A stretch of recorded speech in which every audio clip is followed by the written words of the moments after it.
Good evening, ladies and gentlemen, and welcome inside Pheno Field as Milford TV is happy to bring you coverage of Scarlet Hawks athletics. This is Tim Coet on the call as we bring you the senior night game here at Pheno Field. The Milford Scarlet Hawks taking on the Hopedale Blue Raiders. Milford coming into play today after winning their game earlier this week here at Pheno Field to get themselves back to the 500 mark. They are 9-9 overall on the season. They need to win at least one of their final 2 games on the regular season to make it into the playoffs. And they take on a Blue Raider team tonight that has already punched their ticket into the postseason. They are currently 9-6 overall on the season. They are in second place in the Dual Valley Conference standings. A little bit of uncertain weather conditions as we get this game going here tonight. It was just about 10 or 15 minutes ago that there was some showers coming down, a little bit steady at times, but fortunately it has cleared up just in time for the first pitch of this game. The start time for this game getting moved up an hour from its original 7 o'clock start time, so we will get underway just past the hour of 6 in the evening here in Milford, and so we hope to stay dry for the duration of play here tonight. And as Milford has now taken the field, let's get right to tonight's starting lineups. We begin with the visiting Hopedale Blue Raiders. Leading it off is their center fielder Jack Biseglia, with the second baseman Will Parker batting second. Chris Brunt is your starting pitcher batting third, with Alex Lucini, the catcher, batting fourth. Sean Ryan plays shortstop and bats fifth, with Jimmy Casey, the left fielder, batting sixth. John McDonough is your first baseman batting seventh, with Oliver Radcliffe in as the designated hitter batting eighth, and batting ninth is the third baseman Jackson Powell. Flexed out of the lineup, only playing defensively for the Blue Raiders tonight, is their right fielder Tyler Lane. And for the Milford Scarlet Hawks, their starting lineup looks like this. Matt Shaver leads it off at shortstop. The left fielder Carter Sciutto bats second, with Colby Perez, the third baseman, batting third. Batting fourth is tonight's starting pitcher Danny Corsini, with Tyler Almeida catching and batting fifth. Nicholas Ouimet plays first base and bats sixth, with Cameron Salomon in the starting lineup in this senior night. He plays right field and bats seventh, with Nick Marcolini playing center field and batting eighth, and in the ninth spot playing second base is Justin Appleby. So predominantly seniors in the starting lineup for the Hawks tonight. And again, that pitching matchup, both pitchers in their respective starting lineups. Danny Corsini, the senior captain, getting the start on senior night. He will be opposed on the Hopedale side by Chris Brunt. And a couple of players in this Hopedale lineup that know Pheno Field well from participating on the Milford Legion baseball team last summer. We'll get into that a little bit more as the game goes along. But in the meantime, we are just about set to get this baseball game started as the leadoff hitter and captain of this Hopedale Blue Raiders squad, Jack Biseglia, is about to stand in. It has cooled down here at field level before this game. Temperatures were up in the mid to upper 60s earlier today, but after that rain came through, starting to feel a bit cooler. And, of course, the other stark contrast in weather conditions here from the game we covered earlier this week is instead of that wind blowing straight out, it is blowing in towards the plate tonight, so less of a hitter's wind as this game gets started. And the very first pitch of the game is ripped down the third base line and foul off the bat of Biseglia.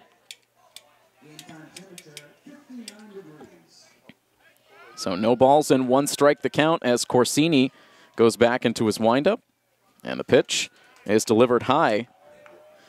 Good numbers on the regular season for Danny Corsini,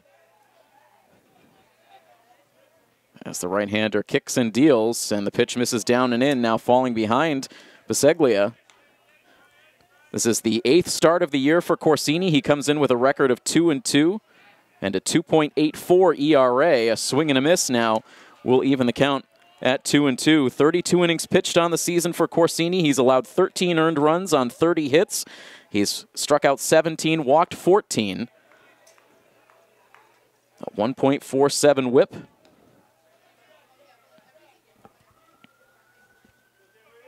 The count 2 balls and 2 strikes on the first Hopedale hitter of the night. The next one on the way, and it's a line drive hit out to center field. Towards left now goes Nick Marcolini, and he's there to make the catch for out number 1. Defensively for the Scarlet Hawks, they look like this. Tyler Almeida behind the plate, Colby Perez at third, Matt Shaver at short, Justin Appleby at second, and Nicholas Ouimet at first. Left to right in the outfield, Carter Sciutto, Nick Marcolini, and Cameron Salomon. Base is empty now with 1 down for Will Parker. Parker swings at the first pitch, hits it very slowly towards second. Appleby fields it and flips to first base in time to get the out.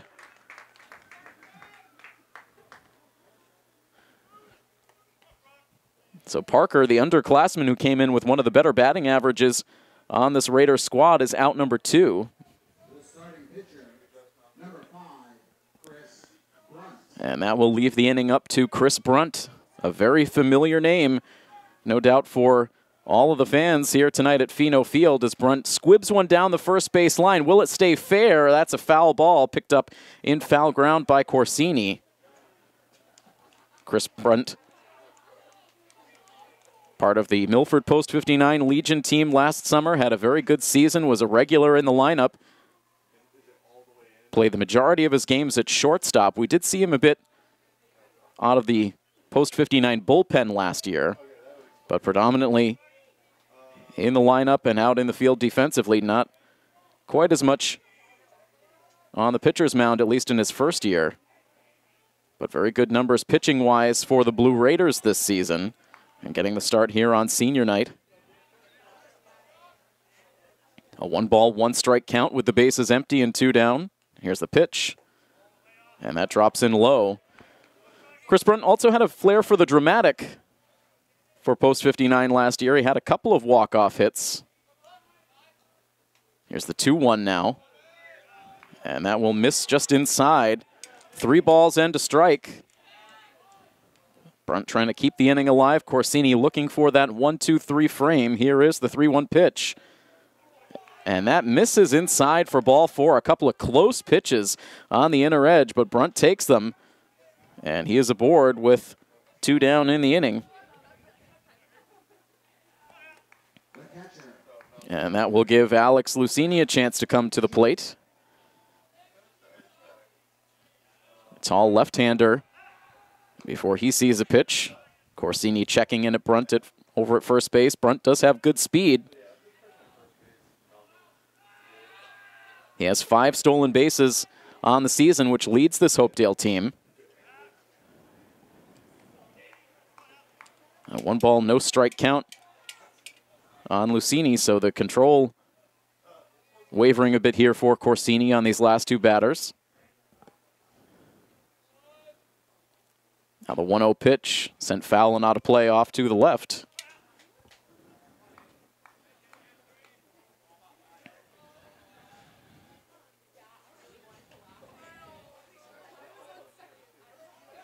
Brunt just getting out to a lead at first base as Corsini tosses over. But Brunt able to get the hand back into the first base bag.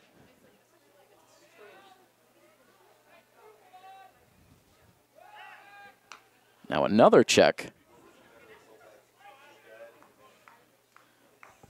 It was a rocky start to the season for Hopedale. They lost 3 out of their first 4 games, but they ended up putting together a big winning streak after that to get themselves back on the plus side of 500. 6 straight victories from April 18th through May 9th.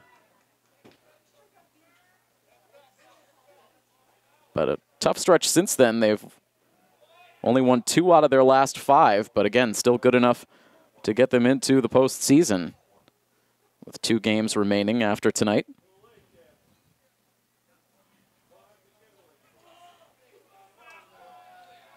It is a 1-ball, 2-strike count on Alex Lucini with 2 outs, and Corsini continuing to pay close attention to the speed of Brunt at first. These 2 may very well be teammates in another couple of weeks when Legion season starts up again.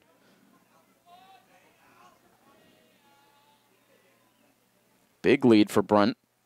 He stops and starts, stops again, and retreats back to the first base bag on ball 2. Count even once again on the batter. The pitch as Brunt takes off, and a foul ball again off to the left and out into the trees.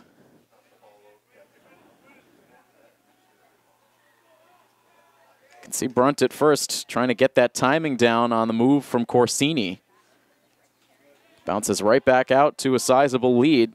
This time he doesn't go, and Lucini just able to get a piece to stay alive. And it remains a 2-ball, 2-strike count.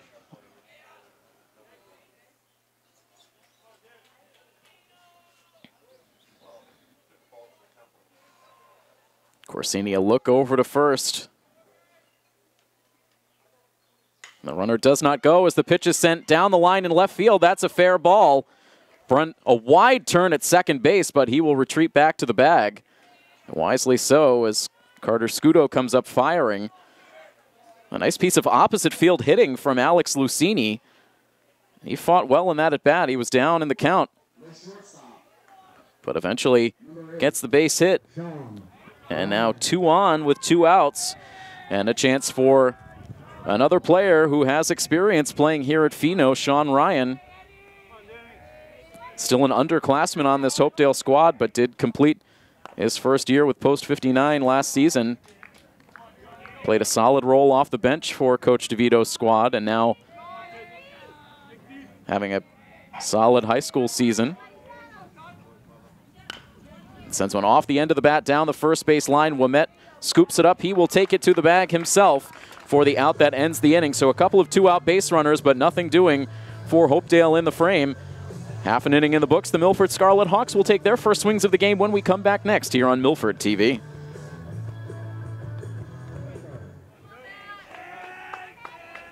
Bottom of the first inning now at Pheno Field. It will be Shaver, Sciutto, and Perez to lead off the ball game for the Scarlet Hawks after Hopedale went scoreless in the top half of the inning. Shaver taking a pitch high for ball 1, and the third base dugout already in full throat in support of one of their senior captains leading off this game. A distinguished group of senior captains leading this Milford team: Shaver, Corsini, Marcolini, and Almeida. And Shaver with a line shot back up the middle. That's going to get through for a base hit. And immediately, Shaver is aboard. These two teams have played each other quite a bit over the last several seasons. The last 2 years in particular, we've seen this matchup grow from simply playing here on the senior night to expanding to a 2-game season series. But dating back to the 2015 season, Milford is 4-2 in the games that have taken place between these two teams, and all 4 of those victories have been the last 4 senior night games.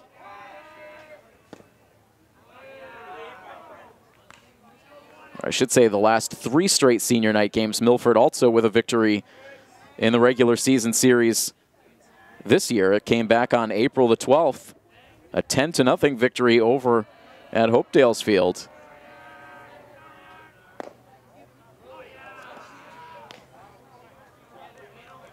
Sciutto now at the dish, jumping ahead in the count against Brunt.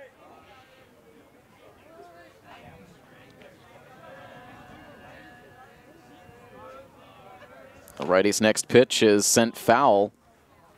Took a high chop right in front of the plate, kicked foul.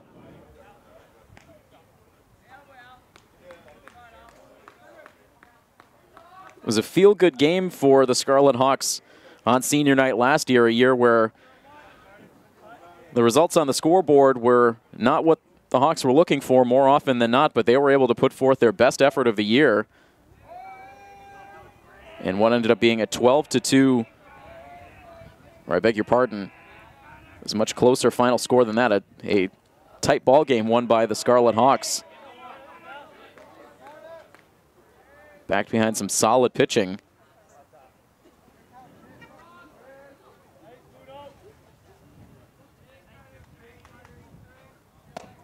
Now that pitch misses high, and Brunt's going to lose Sciutto. He takes the walk.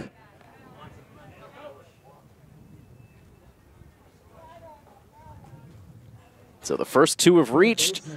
The Scarlet Hawks in business as now Perez comes to the dish.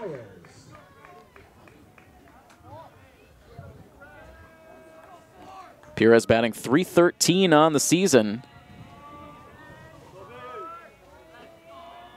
Has 12 runs batted in. And good late life on that pitch from Brunt. Came straight in at Perez and then bent back to the inside corner.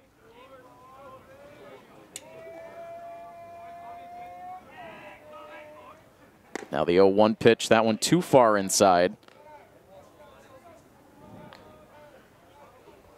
It's been a tight strike zone, especially on that inner edge to these righty batters in the first inning. Now the 1-1 pitch, that is in for strike two.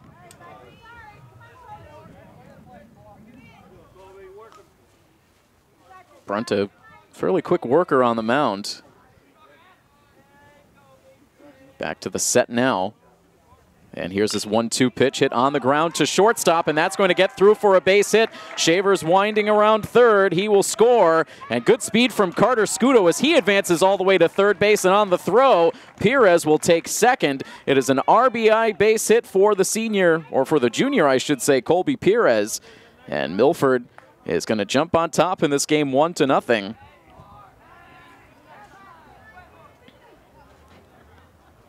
As now the senior captain, Danny Corsini, steps to the plate with two more in scoring position. So good aggressive base running there for the Hawks. Ground ball up the middle. Sean Ryan at short was moving to his right as that ball came back up the middle. He couldn't course correct in time. That allowed that ball to sneak through, and again, everyone off on contact. As now this pitch sneaks to the backstop. Here comes Carter Sciutto to the plate. He will score. Perez advances to third as the Hawks will take a 2-0 lead.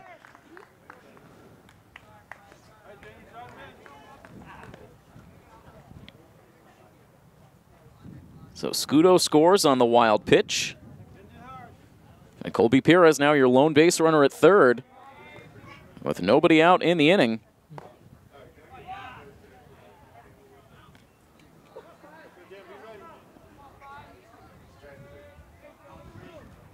Two ball, one strike count on Corsini. Some rapid action here offensively for the Scarlet Hawks. Pitch drops low, and Corsini now in front, 3 balls and a strike.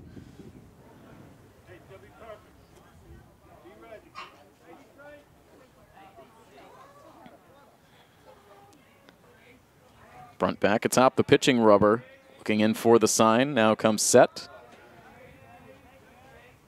And the pitch lined out into center field. That drops in for a base hit. And Perez will trot home. An RBI single for Corsini. 4 straight Milford batters have reached in this first inning. And it is now a 3-0 lead for the Scarlet Hawks. The catcher, number 7, Tyler Almeida.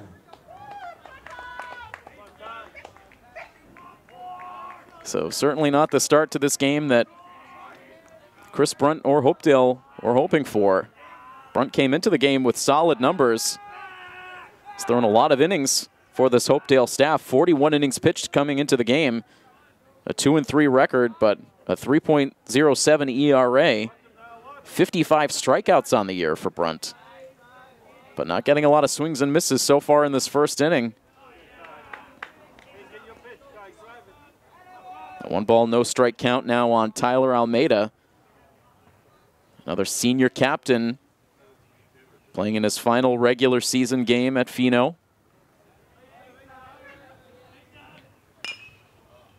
And Almeida with a towering fly ball that twists foul and beyond the reach of Jimmy Casey down the left field line. The full defensive alignment for the Blue Raiders: Alex Lucini behind the plate, Jackson Powell at third, Sean Ryan at short, Will Parker at second, and John McDonough at first. Left to right in the outfield, Jimmy Casey, Jack Biseglia, and Tyler Lane.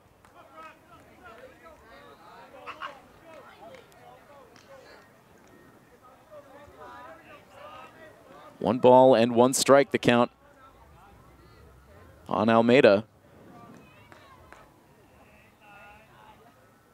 Corsini leads away from first as this pitch is lined out to left field for another Milford base hit.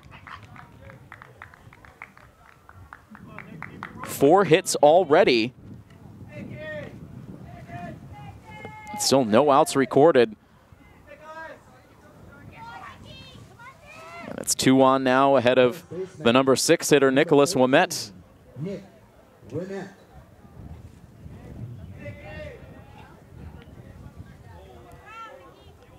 Cool breeze continues to blow in towards the plate as the pitch misses high for ball 1.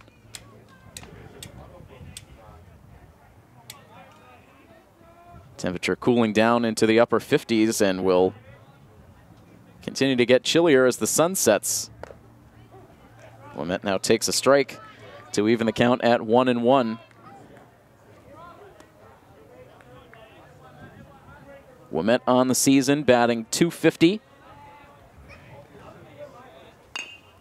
And now sends one in on the hands down the first base line into foul territory. Ouimet 11 hits and 44 at-bats on the season. He has 1 extra base hit and 3 runs batted in. He has walked 9 times. Down in the count here, 1 ball and 2 strikes. And now lays off a pitch that misses high. Still in the bottom of the first inning, Milford with a 3-run rally so far, looking for more. And the 2-2 pitch is a foul tip into the mitt of Alex Lucchini. And Ouimet is out number 1. The first strikeout of the game for Chris Brunt. Right fielder, number 17, Cameron Salomon. And that will bring up Cameron Salomon, who gets a big cheer from this Pheno Field crowd. He swings away at the first pitch and fouls it off the catcher's gear for strike 1. This is just the 3rd game in which Cameron Salomon has appeared on the season. He's had just 1 at bat, looking for his first hit. A senior who has been on the bench for this 2019 regular season, getting a chance to play here as part of senior night.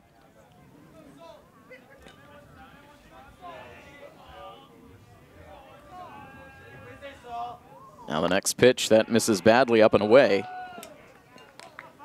And a 1-ball, 2-strike count on Salomon with Nick Marcolini waiting on deck. Little sun trying to break through the cloud cover as the pitch is fouled away to the backstop. Salomon hanging tough.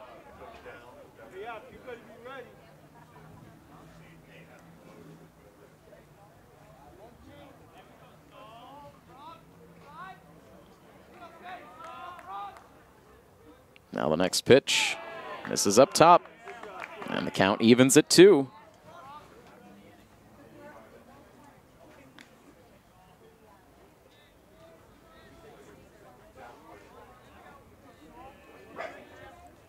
Corsini starts and stops at second base. He ends up holding there as Salomon strikes out, and now they have Tyler Almeida hung up between first and second base. Now he keeps going. And meanwhile, Corsini trying to circle the bases to score. Tyler getting himself hung up there as long as possible, but eventually the tag applied, and that's going to result in a double play that ends the inning. So Milford does get 3 runs, but they end up running themselves out of a potential bigger rally. So at the conclusion of 1 inning of play, it is the Milford Scarlet Hawks 3 and the Hopedale Blue Raiders nothing here on coverage of Milford High School Athletics on Milford TV.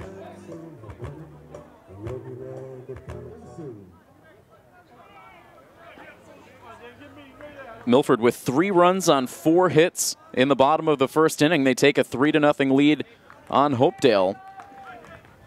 Corsini back out on the hill with a lead to work with. He deals ball 1 into Jimmy Casey, a Hopedale left fielder who now bounces a foul right over to the Hopedale first base coach.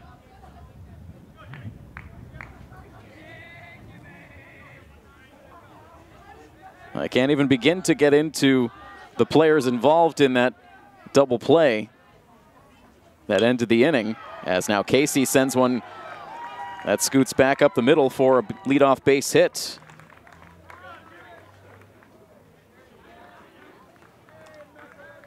Brunt able to get the strikeout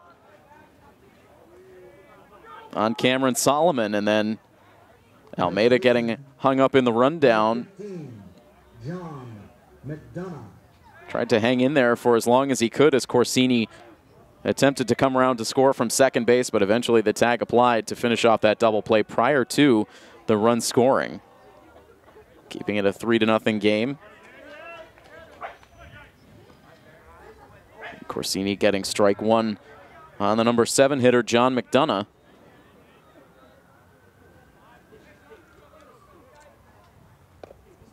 And now a wave and a miss on an off-speed pitch. And McDonough's down 0-2.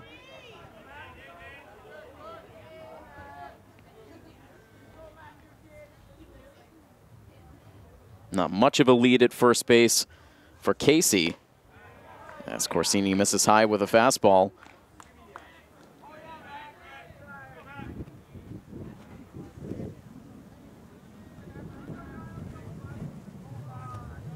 Back to the set now, and the 1-2 pitch. Looked like it might have been a curveball from Corsini that missed outside.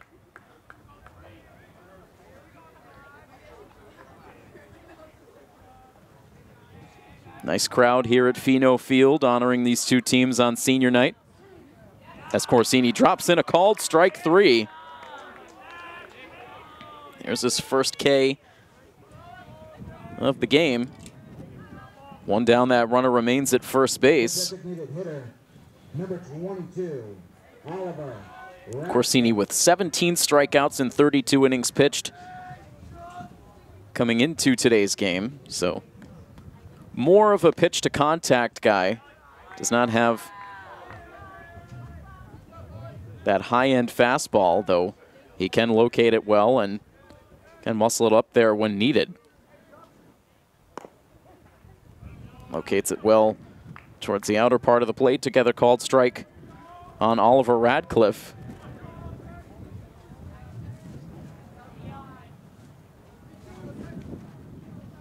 A couple of lefty bats in this Hopedale lineup.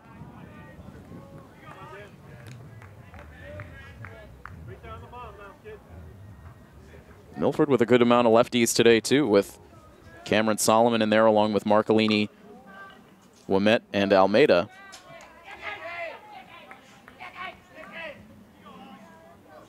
Radcliffe sending a foul wide of first base that was grabbed on the backhand by Ouimet, who received some cheers from this lively crowd despite fielding that ball in foul territory.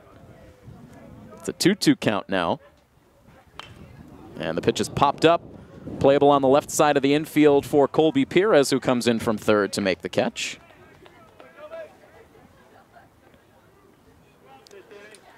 Two down now. Jimmy Casey led off the inning with that base hit. He is still at first. Number 28, Jackson Powell. And Hopedale will now look for a lift from their number 9 hitter, Jackson Powell.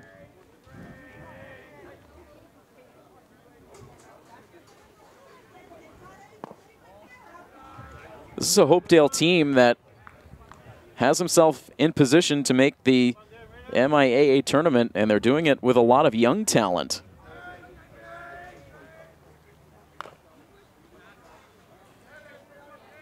Jackson Powell, a senior, but quite a few freshmen on this roster, including Oliver Radcliffe, Aiden Radcliffe, Will Parker, and Zach Fraun, all freshmen to make this varsity team.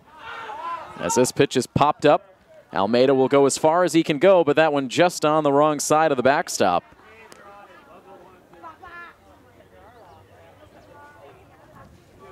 And Powell will stay alive. There's also 2 8th graders on this Hopedale varsity roster, Evan Cornelius and Ryan Reynolds.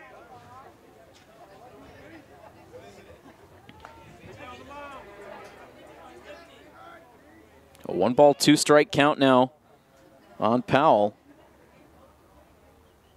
Hesitation from Corsini. Now he comes to the plate and gets a bounding ball hit over to third, but that kicks into foul territory.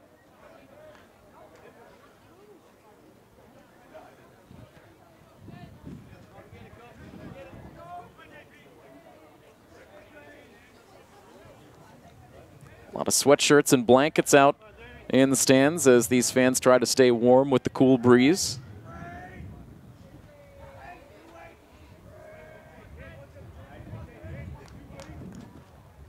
Next pitch from Corsini is a foul, and that ended up coming up and taking an awkward ricochet. I'm not sure if that was off the bat or the back of the helmet of Powell.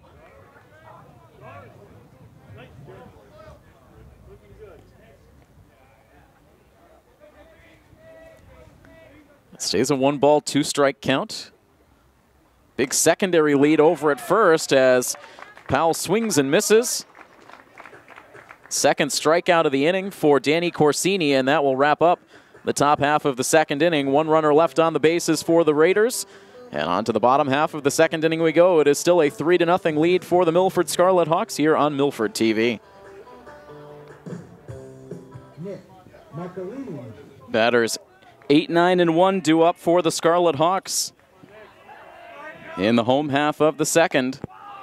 And Chris Brunt fires one high and wide of the strike zone.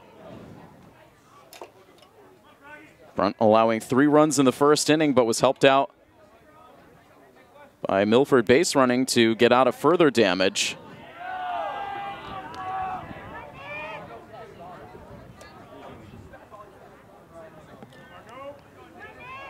Quick 2-ball, no-strike count on the senior captain, Nick Marcolini, who now sends a fly ball down the left field line into foul territory.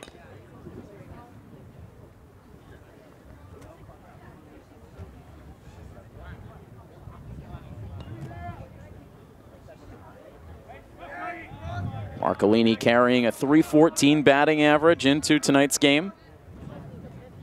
Now the 2-1 pitch is up and in. Marcolini reaching base twice in Milford's 7-3 victory over the Canton Bulldogs here at Pheno on Wednesday. Had an RBI base hit in the game. Now sends a foul right into the collected bench players in front of the third base dugout for Milford. Everyone looks to be okay. Now a 3-2 pitch coming in, and that is low for ball 4.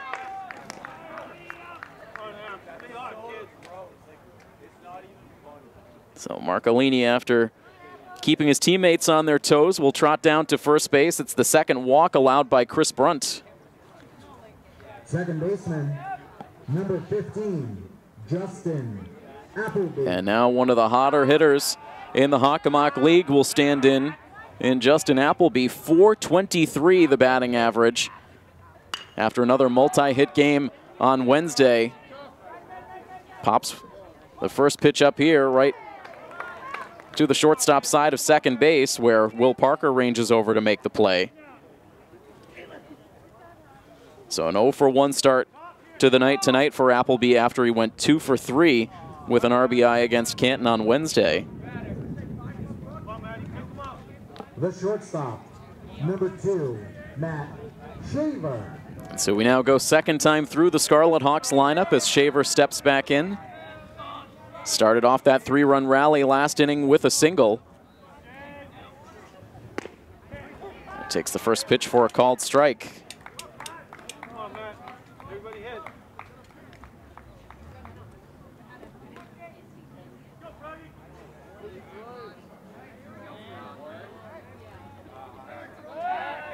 Now check over at first base that sends Marcolini back. Of course, Marcolini and Shaver both know Chris Brunt well. All 3 were Legion teammates last summer. Figure they will all be once again in just a few weeks from now. Here's the 0-1 pitch. That's high. It's one of the side benefits of having a chance to cover the senior night, is getting an early look at potential players who will suit up in the navy and gold this summer. Marcolini takes off for second base as Shaver cues one over towards short. The only play is at first, and Sean Ryan able to make it. Clearly looked to be a hit-and-run play on there as Shaver took a very awkward swing at that pitch that was in on his hands. He was able to make contact, grounding it slowly to short. No chance to get Marcolini at second, who was off on the pitch. Left fielder, number 23, Carter Sciutto. So Shaver out on the 6-3 grounder, and a runner in scoring position now with 2 down for Carter Sciutto, who worked a walk in the first inning. Now a swing and a miss on an elevated fastball.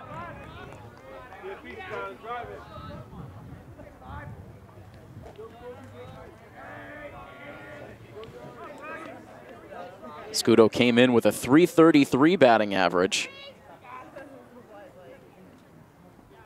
And now takes that one up and in. That grazes the helmet. A dangerous pitch. Sciutto just able to get his head snapped back. That one seemed like it just lightly grazed the top of his helmet on the way in. Sciutto looks to be fine, now gesturing to where that ball clipped him as he talks things over with the first base coach.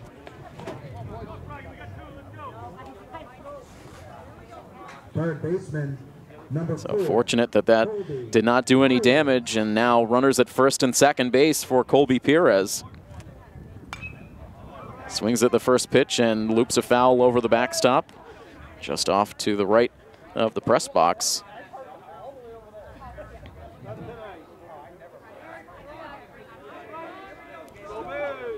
Nothing in one on Perez, who drove in a run with a single his last time up. Now takes a pitch high.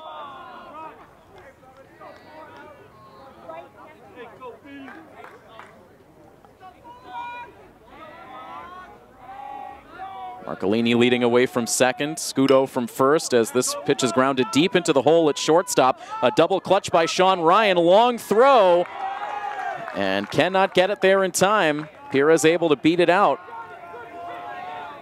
A lot of action on that left side of the infield with Marcolini advancing to third. And Sciutto down to second. Perhaps just a moment's lapse of concentration for Sean Ryan, and that's all it took. Perez running hard down the line. Number 3, Danny Corsini. Beats out an infield single, and now that will give Corsini a bases loaded opportunity. Milford looking to tack on to what is already a 3-run lead.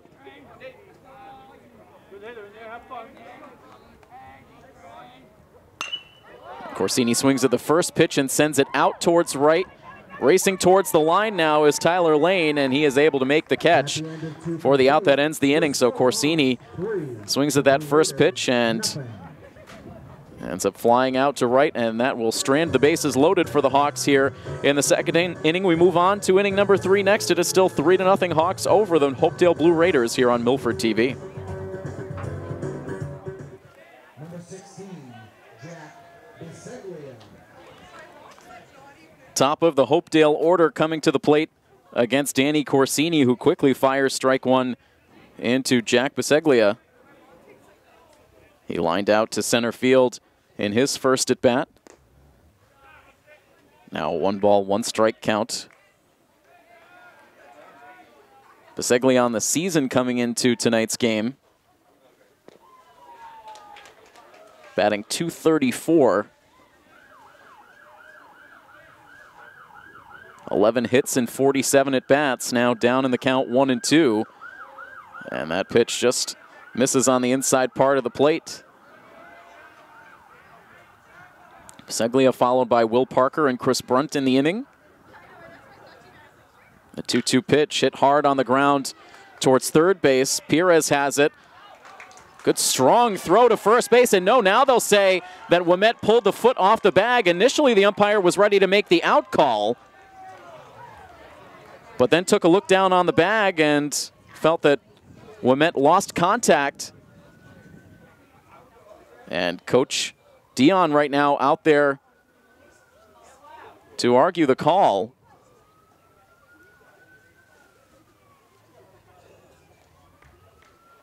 And it's looking like Coach Dion is imploring the infield umpire to check in with the home plate ump, and that's exactly what we're going to see take place. Infield umpire just about ready to go up with the out call, but then changed his mind right at the last moment. So the 2 umps do confer, but the call will stand. Second baseman, number 7. And so that may very well go as an E5 as the throw pulled Ouimet off the bag. It's also a tough play for Perez. He had to range far to his left to make a play on that ball. So you could easily make the argument that that would go as an infield hit. The pitch in the dirt, meanwhile, will allow the runner to quickly advance to second base. So we'll award the infield single, and now the stolen base puts a Hopedale runner in scoring position with nobody out and a 2-ball, no-strike count on the second baseman, Will Parker.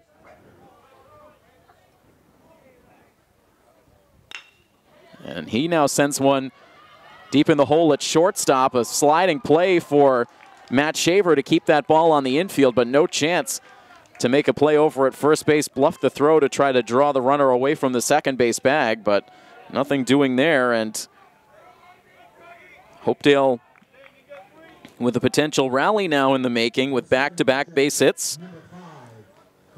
Neither one leaving the infield, but all of a sudden now Hopedale able to bring the tying run to the plate in the person of Chris Brunt.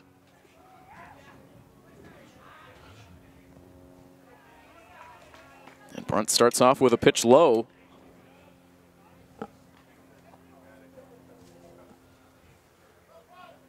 Hopedale is starting to get some activity loosening in their bullpen.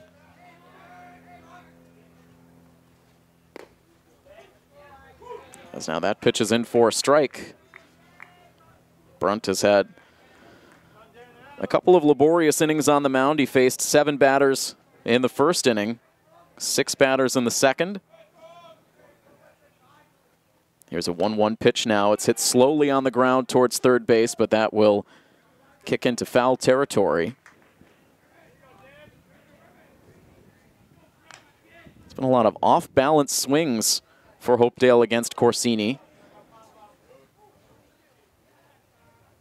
Again, weak contact on these first 2 batters of the inning, but just well placed.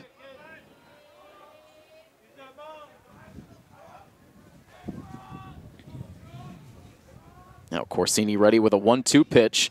And a little floater out to shallow right field. That's going to drop down for a base hit. The runner late to break to third base. Now here comes the throw in. And it's not in time. And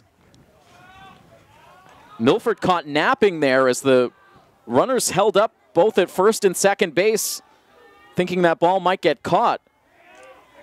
And in particular, Biseglia was very late to break towards third base. Had Salomon sent that throw in towards short, they might have gotten that relay throw to third base in time, but instead, a soft throw into second base gave Biseglia the chance to just barely sneak in there to third base. So there's the 3rd straight hit of the inning, and big-time trouble now for Corsini and the Scarlet Hawks as Hopedale has the bases loaded with nobody out and their cleanup hitter Alex Lucini at the dish.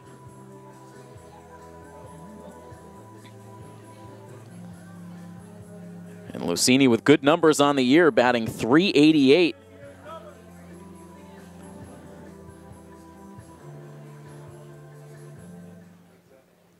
Lucini with 3 doubles, 3 triples on the season.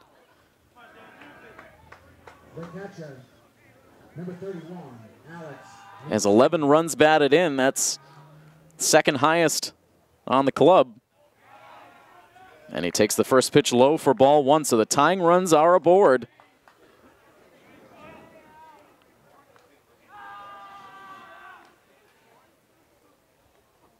Corsini with the 1-0 pitch, and it's a line drive back up the middle, drops down for a base hit. 1 run will come in to score. As right now, Hopedale just takes it 1 base at a time, 4 consecutive singles to start this inning against Danny Corsini, and this one produces a run. Hopedale now on the board. They trail it 3-1. And they now have the tying runs in scoring position with the go-ahead run at first.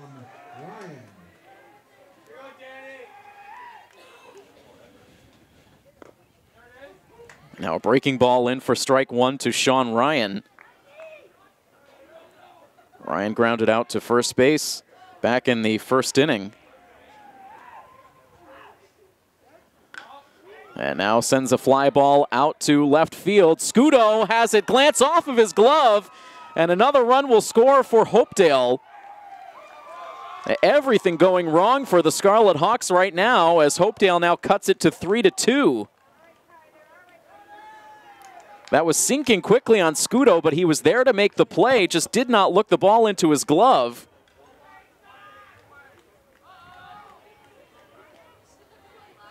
And so a costly error out in left field. Left fielder, number 19. That allows Will Parker to cross the plate. And there are still no outs in the inning.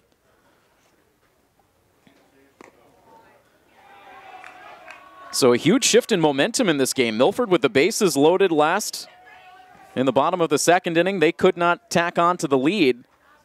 And now Hopedale has their offense going. Bases loaded once again with still no outs in the inning. Jimmy Casey with a 1-ball, 1-strike count. And now a line drive. That's sent out to shallow right center field. Down for a hit. 1 run scores.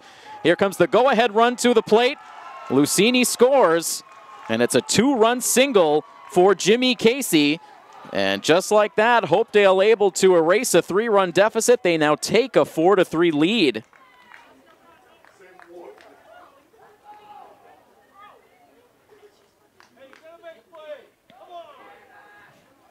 So Brunt and Lucchini both score. Sean Ryan advances to second base, and quickly activity up in the Milford bullpen.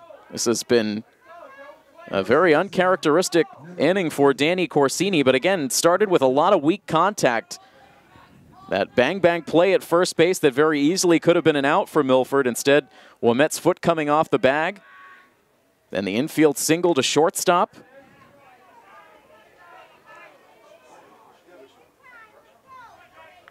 And the dominoes just continuing to fall for Hopedale.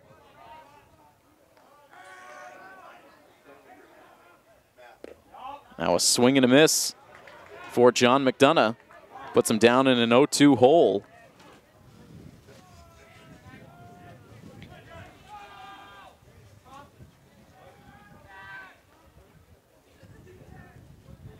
Looks like Weston Salomon starting to loosen in the Milford bullpen as McDonough stays alive, just barely making contact there to send it foul.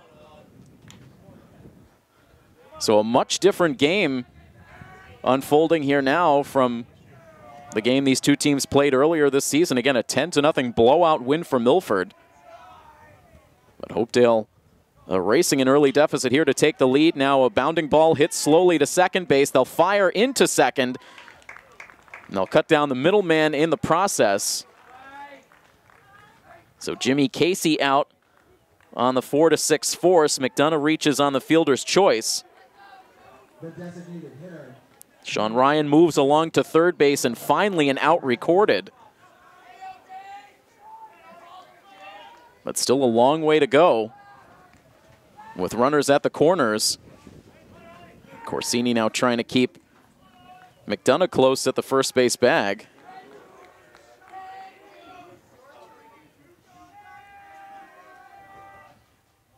Radcliffe popped out to third base his first time up, now sends a bouncer to first base. Hauled in there by Ouimet. Takes one step over to the bag to get the out.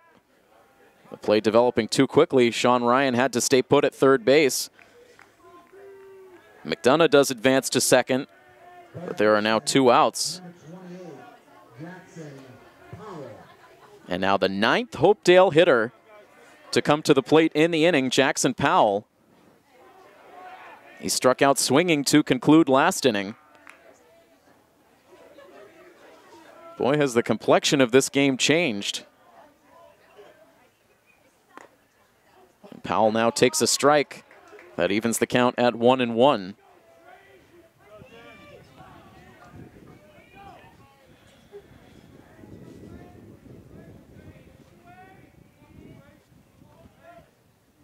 Now the next pitch swung on and missed. Corsini 1 strike away from finally bringing an end to this top of the third inning. Back to the set. And the pitch swung on and missed. So he gets Powell swinging for the second time tonight. But again, 9 Hopedale batters come to the plate in this third inning, 4 across the plate.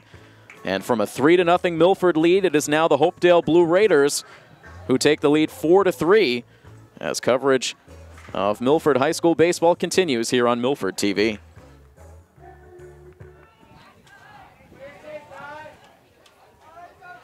A very different game now as we begin the bottom half of the third inning. Hopedale, a quick strike for 4 runs off of Danny Corsini. They now lead at 4-3. And Almeida hoping to get the Scarlet Hawks offense jump-started once again. Almeida singled back in the first inning. It was all Milford to start the game. They scored 3 runs in the first, sending 7 batters to the plate. Again, had a chance for more in both the first and second innings. They ended up running themselves into an inning-ending double play in the first and then stranded the bases loaded in the second. Hopedale taking advantage, flipping the script.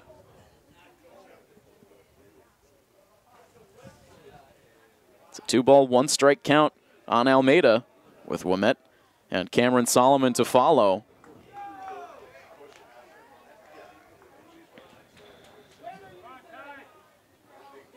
It's interesting, Luke Rosa not in the lineup tonight. He has been a mainstay in the order this season, but on the bench to start with the senior Cameron Salomon getting the start in right field. It was Luke Rosa who was one of the standout offensive performers in Milford's win against Hopedale earlier this season. Ended up having a couple of hits, including a home run.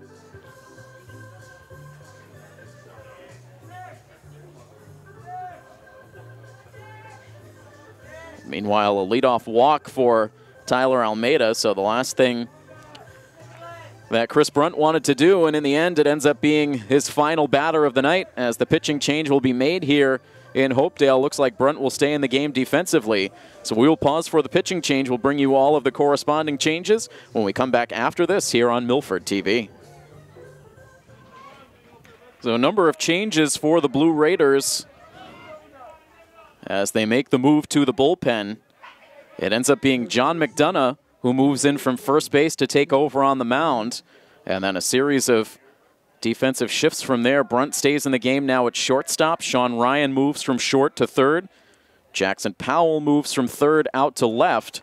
And Jimmy Casey moves in from left to take over at first base. So now the lefty McDonough facing the left-handed Nicholas Ouimet.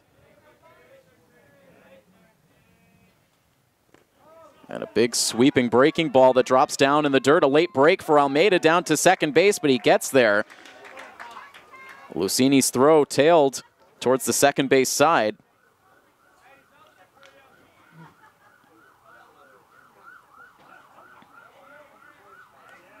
So Almeida able to advance.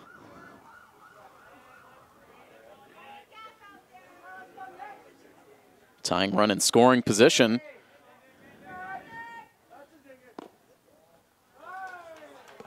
Now 2-1.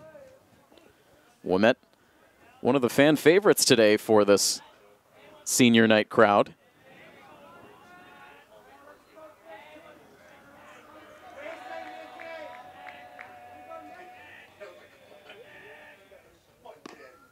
Ouimet now takes a pitch on the outside part of the plate. It evens the count at 2-2. I have to imagine we'll see the lights start to come on here at Pheno in the next couple of minutes as the skies start to darken again. We are past the hour of 7 o'clock. Here's the 2-2. Ouimet able to hold up on the swing as that pitch ended up missing outside and low. Full count now. A heavier cloud cover again. We do expect more rain later in the evening, but we should be able to play mostly precipitation free, at least until around 9 o'clock, as Ouimet takes ball 4 low, and it's back-to-back walks to open the bottom of the third inning. But of course, this game not being played at the most brisk pace through these early innings, not exactly the best recipe for getting this game in without rain entering the equation. A lot of base runners through these first 3 frames. 2 on now with nobody out for Cameron Salomon, who turns to bunt. And both runners pretty far off their respective bases, but able to get back.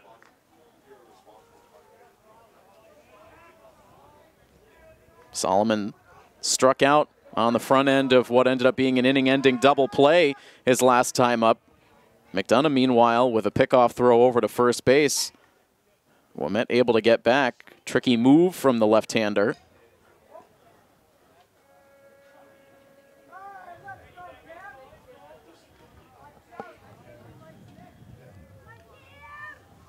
McDonough back to the set. Now the pitch. Salomon able to get the bunt down out towards the third base side of the pitcher's mound. And a nice play from McDonough as he was able to field that ball and fire to third base to cut down the lead runner. So no sacrifice for Salomon. He'll reach on a fielder's choice. Almeida out at third.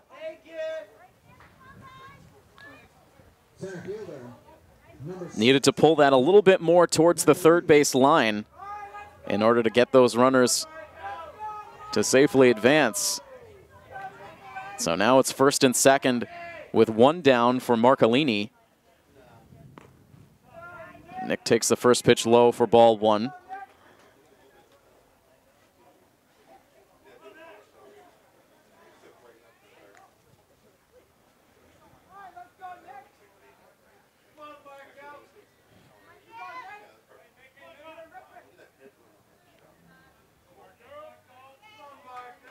Another lefty-lefty battle.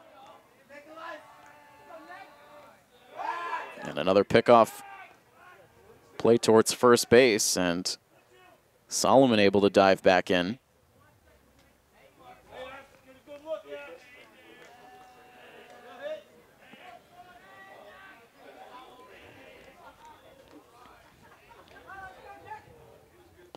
Now the pitch misses low. Lucchini couldn't find it initially. It was right at his feet.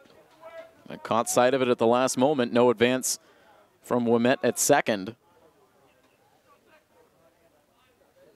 2 balls and no strikes, the count on Nick Marcolini, who walked to lead off the second inning.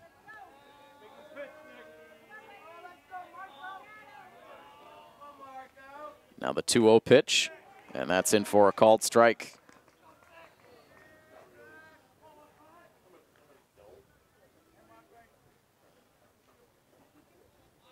Marcolini with 16 hits and 51 at-bats on the season, all singles. Now pops a foul up and out of play. He has 5 runs batted in. He has scored 13 runs on the season, which is tied with Justin Appleby for second on the team. Matt Shaver leads that category with 14 runs scored. Now a breaking ball that stays up and in. Some of the Hopedale fans in attendance wanted the high strike call, but it is now a 3-2 count. Marcolini has struck out 8 times on the year. Not the fastest runners on the bases, so we'll see if Coach Dion puts the runners in motion. He does not, as Marcolini fights that pitch off foul.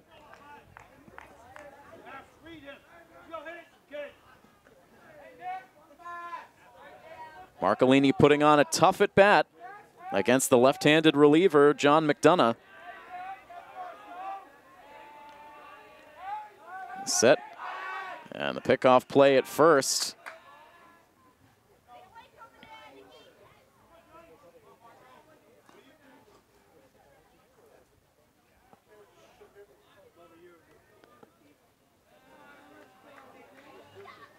Ouimet and Salomon back out to leads at first and second. Another payoff pitch, and it's a ground ball hit to second. They'll flip to first base to get the out there. Will Parker's momentum carrying him towards the first base bag. Ended up just going with the one sure out at first. So Milford able to move the runners along. Ouimet now to third, Salomon to second base, but there are 2 outs. Justin Appleby. And Appleby now up with that tying run at third base, the go-ahead run at second.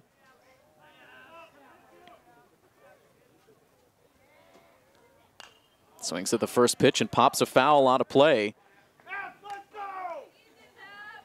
Appleby just missed his pitch, frustrated with himself as he taps himself in the helmet with his bat a couple of times.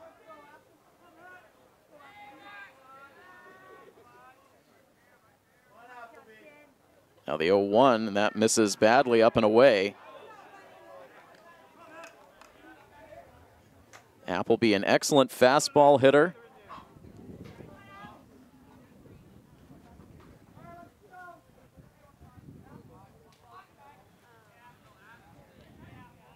Now ready to see a 1-1 pitch, lunges at it.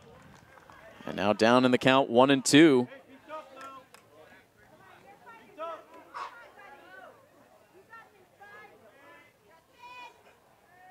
McDonough now trying to end this.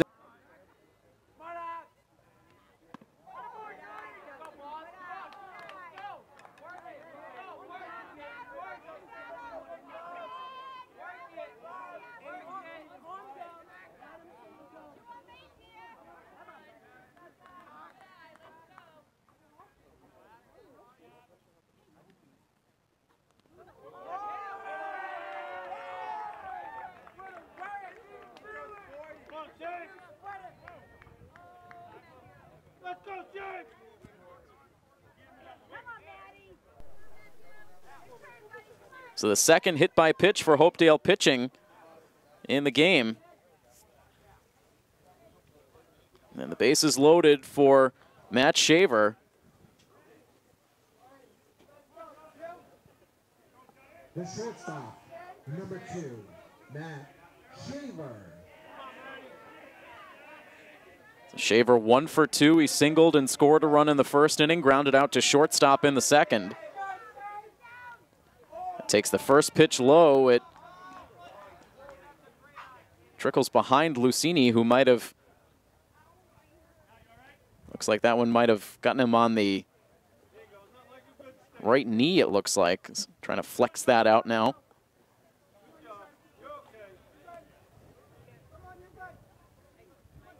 Shaver leads the team in runs batted in with 17.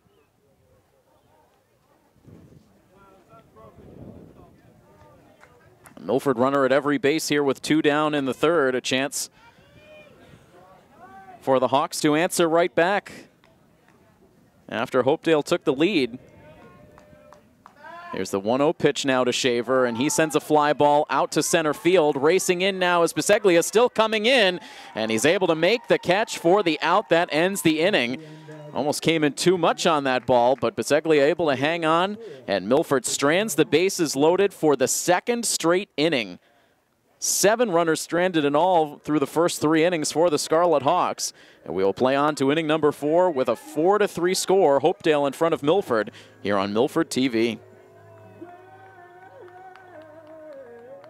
Number 16, Jack Biseglia. Top of the Hopedale order now, as the Blue Raiders still lead at 4-3, and Biseglia sending the first pitch down the left field line, but foul. Kept slicing. A lot of frustration for these Milford hitters, getting a ton of base runners through these first 3 innings. Offense coming easy in the first, but since then, not able to take advantage of opportunities. Back-to-back bases loaded chances that went by the boards. As Biseglia now falls behind 0-2. He got the rally started last inning with a infield base hit on a bang-bang play at the first base bag on what the infield umpire eventually ruled as Ouimet pulling his foot off the bag right at the last moment.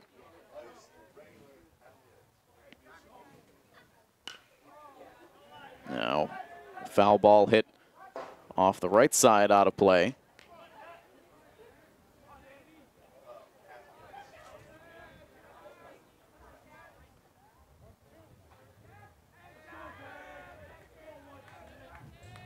Corsini back into the windup, the pitch, and a wave and a miss for strike 3.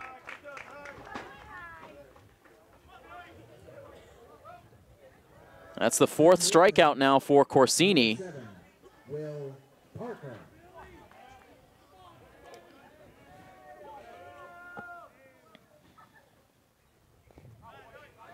Pitch in the dirt, kicks away from Almeida for ball 1. Hard to really put a lot of blame on Corsini for that rally last inning. It ended up being 3 earned runs. And now a slow ground ball hit to second base, fielded by Appleby. Guns it to first in time to record the out on Will Parker, so a much better start to this inning, now 2 up and 2 down. There was really very little hard contact off of Corsini in that inning. Again, the bases were loaded on 3 balls that did not leave the infield. And the 2 RBI hits in the inning were more well-placed bloop base hits, as now we see Chris Brunt send one out to left to keep the inning going. Brunt now 2 for 2. He's also walked, so he's been on base all 3 times he's come to the plate. The catcher, number 31, Alex Lucini. And now we'll see Alex Lucini, who drove in one of the 4 Hopedale runs last inning with an RBI single. Takes the first pitch for strike 1.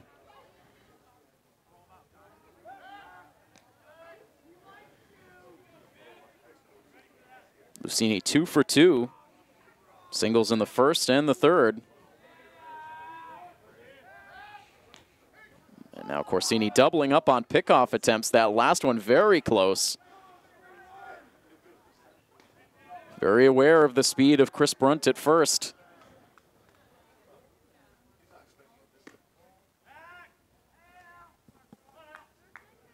Huge secondary lead for Brunt. Does not go as the pitch into Lucini missed outside.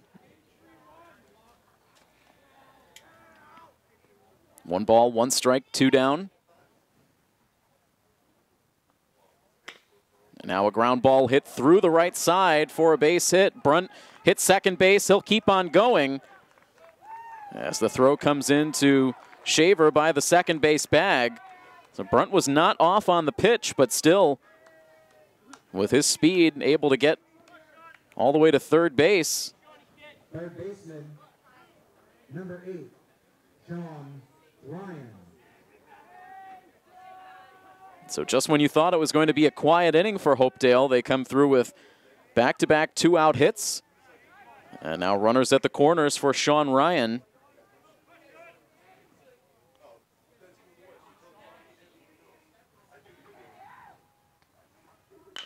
The 1-0 pitch sent on the ground to shortstop. Shaver waiting for it. Sidearm toss to first base was low, but picked nicely by Nicholas Ouimet. And that out will end the inning, so this time Hopedale strands a pair. And we will head on to the home half of inning number 4, where it remains Hopedale 4 and Milford 3 here on coverage of Milford High School baseball on senior night here on Milford TV. Left fielder, number 23, Carter Sciutto.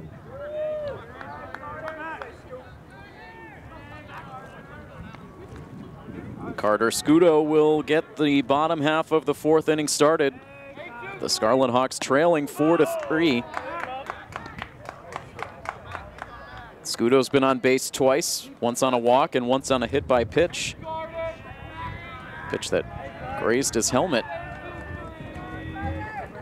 And now pops it straight up. Back behind the backstop, going as far as he can go is Lucini. That ball stayed on the field, right up against the backstop, and Lucini could not make the catch.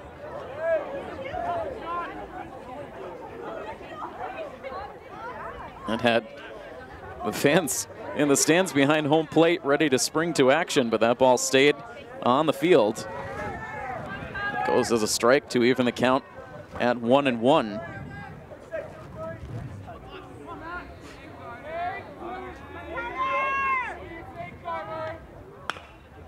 And now Sciutto well out in front of that pitch, sends it a mile foul out of play off to the left.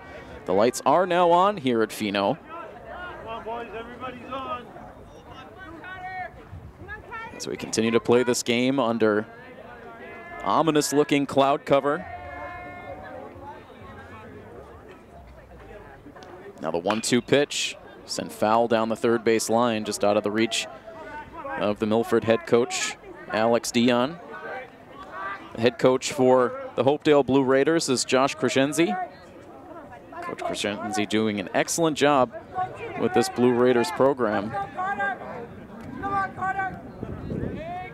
There's another 1-2 pitch, that's upstairs.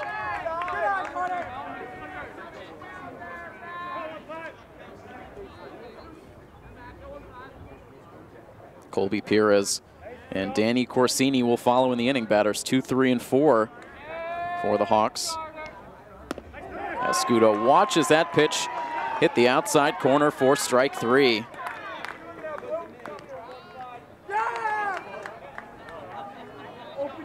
So McDonough has done some very good work since coming into this game. He did walk the first batter he faced in the third, but he was eventually able to pitch his way out of that bases loaded jam. Now gets his first strikeout.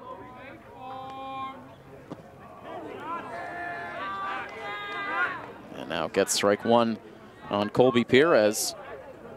Colby is 2 for 2. Singles in the first and the second. That first inning base hit drove in one of Milford's 3 runs.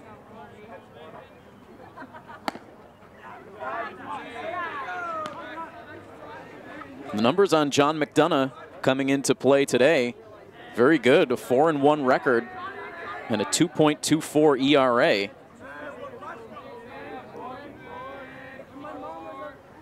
Here's the 1-1 pitch, that's in for strike 2. This has essentially been a 3-man operation on the pitcher's mound for Hopedale this season, with Chris Brunt, John McDonough, and also Sean Ryan. And all 3 with good numbers. As McDonough leaves that breaking ball well upstairs. It's a 2-ball, 2-strike count on Perez. But McDonough has thrown 25 innings on the season coming into today. Has 23 strikeouts to 16 walks. Allowed just 8 earned runs. As Perez bounces a foul, this time Coach Dion will get his hands on it. Tosses it right back into play.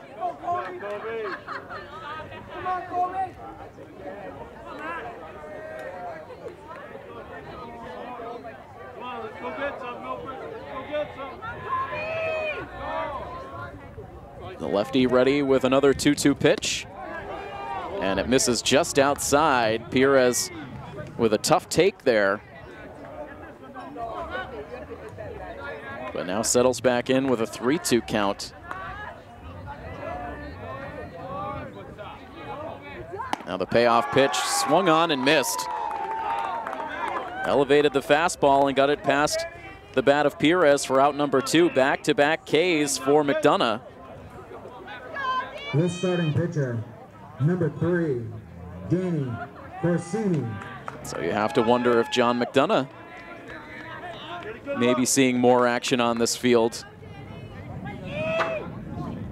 in a Legion uniform. We do know that Legion tryouts were last weekend. We have not heard any final roster decisions made.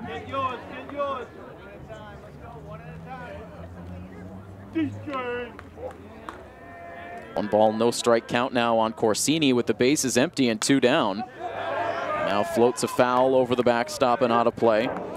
We have not seen a 1-2-3 inning on either side so far tonight. But a chance here for McDonough.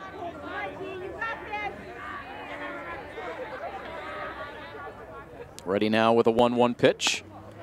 This is up and away.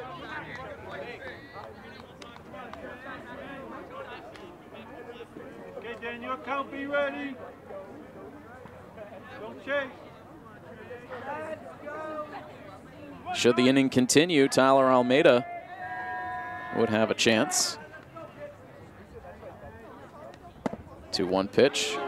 That is in for strike 2. Corsini with an RBI single in the first inning, but then in the second came up with the bases loaded and flew out to right field to end the inning.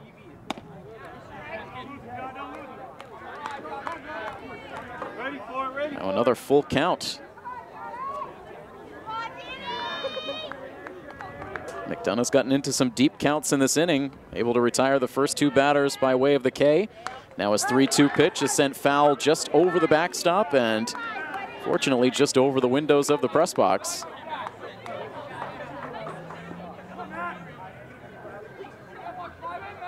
We do not have Patrick Garapi in the director's chair tonight, so perhaps that's why the ball didn't find its way into the press box. Here's the 3-2 pitch, and that misses outside for ball 4. So that will extend the inning.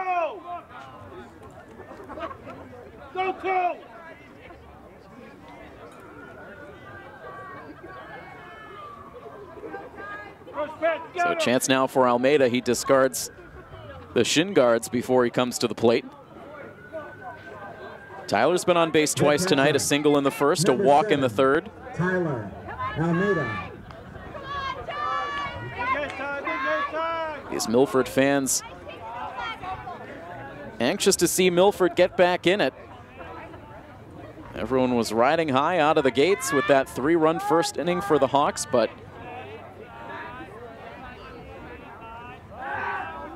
they've not been able to get themselves back in the run column since then, and now trail this game 4-3.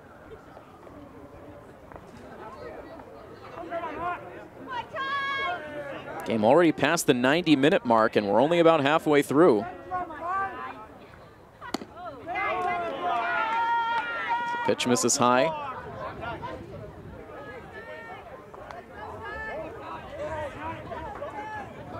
We've seen a lot of crisply played ball games here at Pheno Field this season. This one does not qualify.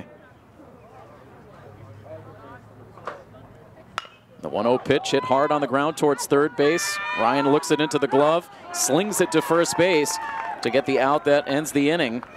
So Milford will strand their 8th base runner of the ball game. And we now have played 4 full innings here at Pheno Field, where it is the Hopedale Blue Raiders 4 and the Milford Scarlet Hawks 3.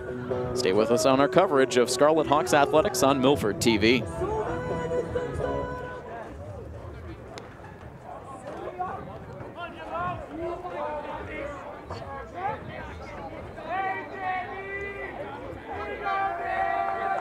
First baseman, number 19, Jimmy Corsini back on the mound to start inning number 5.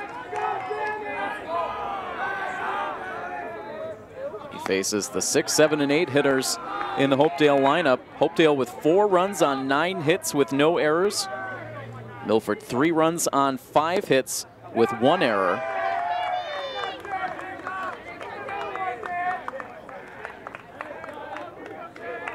Jimmy Casey at the plate. He is 2 for 2 with 2 runs batted in. He had the biggest blow of the third inning, a 2-run single that capped off the scoring.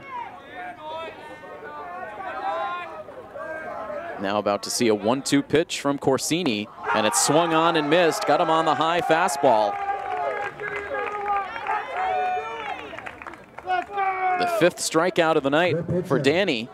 Number 15, John McDonough.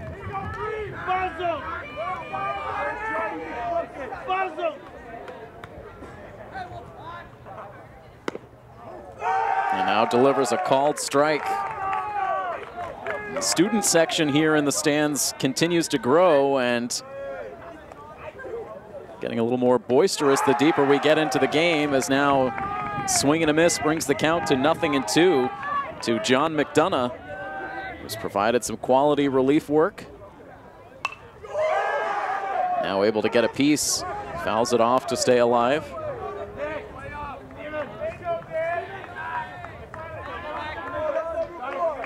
Looks like the majority of the students have now started to gather just to the right of the Milford dugout, as McDonough swings and misses, does not make contact as that pitch darted out of the strike zone.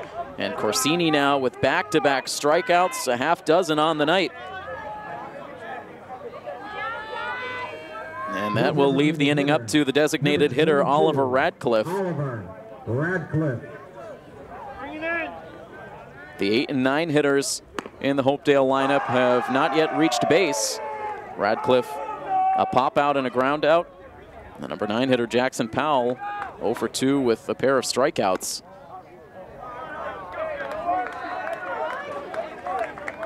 One and one now with the bases empty and 2 down. And now that pitch misses.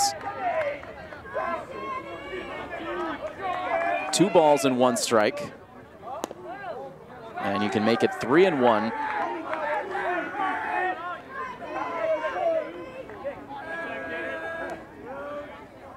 Corsini trying for that 1-2-3 frame. And now gets a swing and a miss as Radcliffe went down to a knee. An Adrian Beltre kind of swing out of Radcliffe. Now has a full count. Here's the payoff pitch, and it's a little dribbler, and that's a foul ball. Kicked out on the first base side, but foul.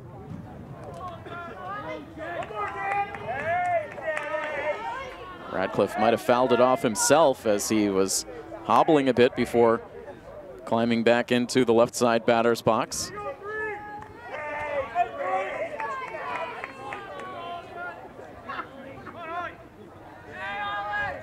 Another 3-2 pitch upcoming. And it has popped up. Playable for the second baseman. And Justin Appleby able to make the catch, and there is the first 1-2-3 inning of the night. Corsini sets down the side in order. It is still a 4-3 lead for Hopedale. Milford trying to get the bats back on track when they come up in the home half of the 5th, right after this here on Milford TV. This Milford crowd trying to get lively once again. Their team trailing by a run. Nicholas Ouimet to lead off the bottom of the 5th. And he takes a called strike against John McDonough, who's pitched 2 scoreless innings out of the Hopedale bullpen. No hits allowed, a couple of walks. And 2 strikeouts. Tried to bend that pitch back to the inside corner, but it stays inside. Ouimet, a strikeout and a walk so far tonight.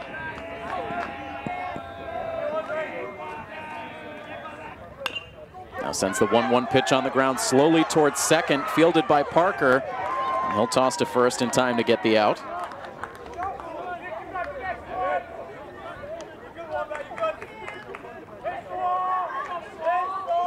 And so down to the number 7 spot in Cameron Salomon. Number 17, Cameron. He struck out in the first, reached on a fielder's choice in the third.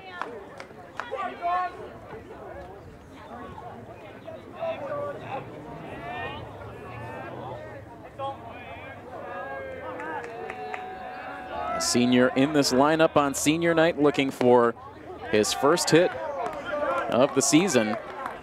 Starts off down in the count, 0-1.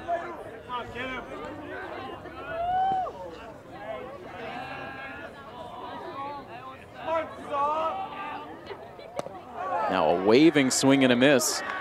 And Salomon in an 0-2 hole.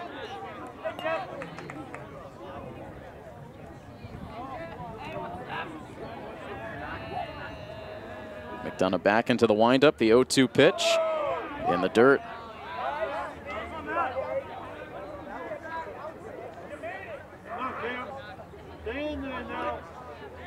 McDonough's been tough on these Milford lefty batters.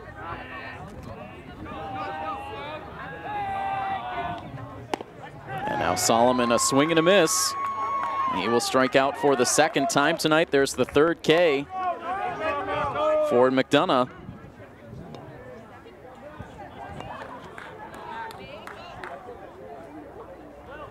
He's retired 6 of the last 7 Milford batters. The Hawks have not had a hit since the infield single for Colby Perez back in the 2nd inning. They have walked 4 times since then. And now Marcolini sends a dribbler back up the middle. A tough play for Will Parker. He cannot make it. Would not have gotten the throw to first base anyway. That'll be an infield base hit for Nick Marcolini.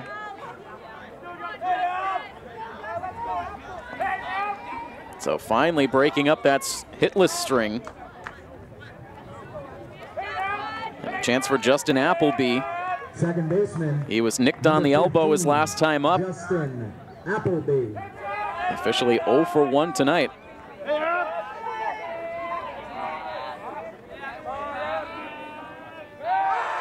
We'll see if Marcolini tries to test that pickoff move of McDonough. It's been a good one.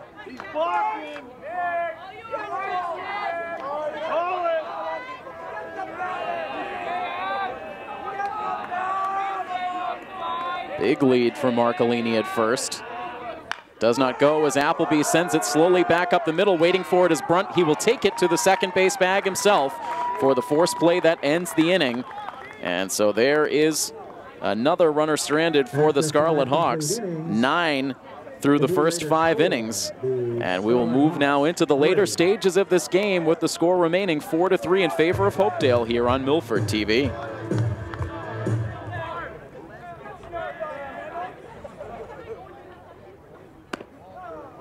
Danny Corsini, coming off of his best inning, now returns for the 6th. Deals ball 1 into the pinch hitter for Hopedale, as this ball is driven in the air out to center field, and tracking it back was Marcolini, and he is able to run it down. He came in a step at first, then had to race back, but used that good speed to make the play. And Ryan Reynolds in the pinch hitting performance for the Blue Raiders flies out for the first out of this top of the 6th.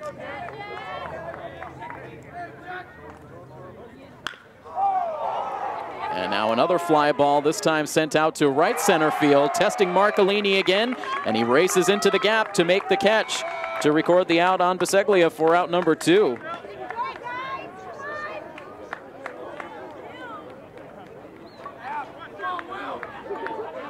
Second baseman, number 7, Will Parker. And that leaves the inning now up to Will Parker. He swings at the first pitch, and he'll line it through the left side of the infield for a base hit. So Parker collects his 2nd hit of the night. Everyone's swinging early in the count against Corsini. And this time Parker able to sneak one through, and there is the 10th Hopedale hit.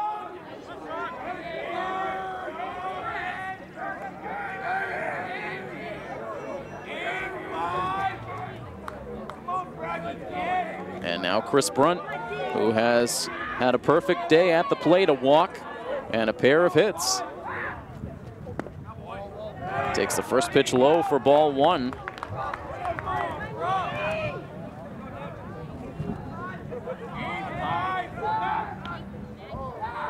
Now a pickoff check over at first base.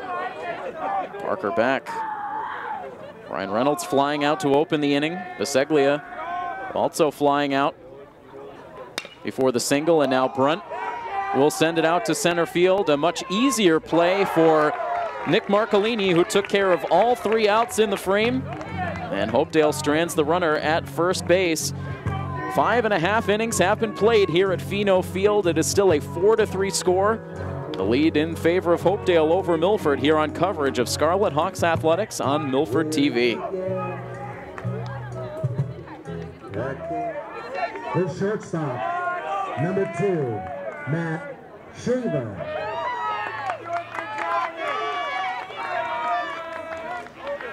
Feeling like Fenway Park here at Pheno Field on this Thursday evening with the sounds of Sweet Caroline in between innings.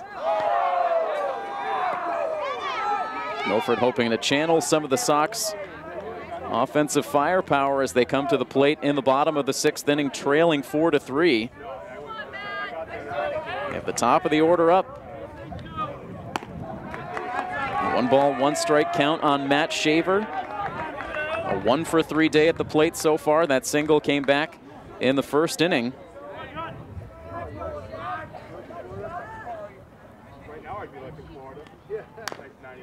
John McDonough with the next pitch. That's trickled foul over towards Colby Perez.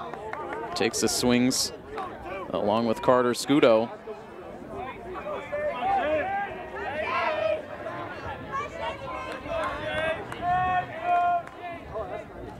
Wind up and the pitch, and a pop-up hit over towards first base. First and second baseman both going after it, and finally it's Jimmy Casey who's able to settle it down to make the play. And Shaver is retired now, 1 for 4. John McDonough continues to keep these Milford hitters completely off balance. Carter Sciutto. Hopedale's had a knack for developing quality left-handed pitchers. Of course, Jonathan Rice graduating from Hopedale last spring after a terrific career on the pitcher's mound, and hoping to see Jonathan suit up for the Legion team one last time. Rice throwing a no-hitter for Post 59 last summer. So pitched well in the postseason. But John McDonough, tricky from the left side here tonight, as now Sciutto fights one off foul. He falls behind 0-2. Carter Sciutto, a walk and a hit by pitch. He also struck out in his last at bat.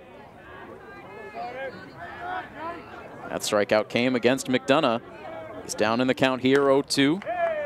He's able to lay off that pitch as McDonough tried to get him to chase.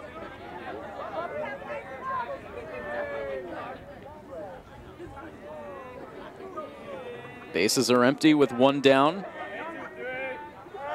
Milford down to their last 5 outs.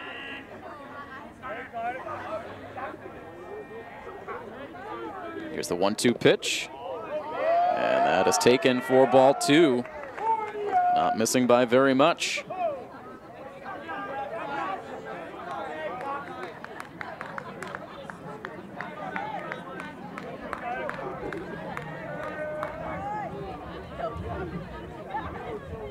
Now the 2-2 offering is a line drive back up the middle. That is through for a base hit. The most solid contact we've seen for Milford against McDonough. A tying run now at first base with 1 down. Colby Perez. Perez now up. He's had a good day at the plate, 2 for 3 with an RBI. He did strike out, though, in his only at-bat tonight against John McDonough.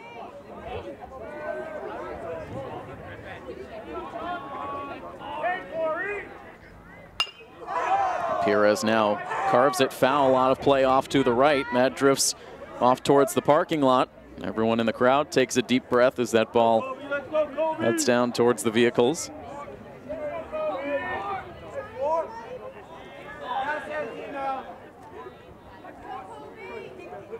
Now the 0-1 pitch misses up and away.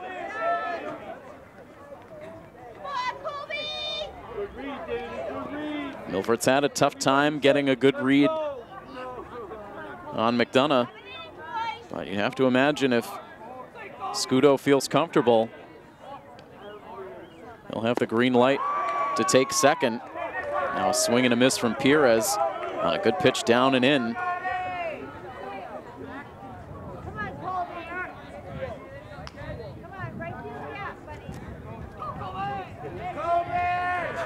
Danny Corsini on deck.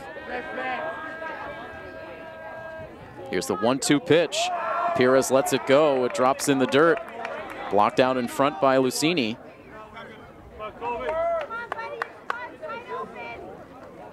Count even at 2-2.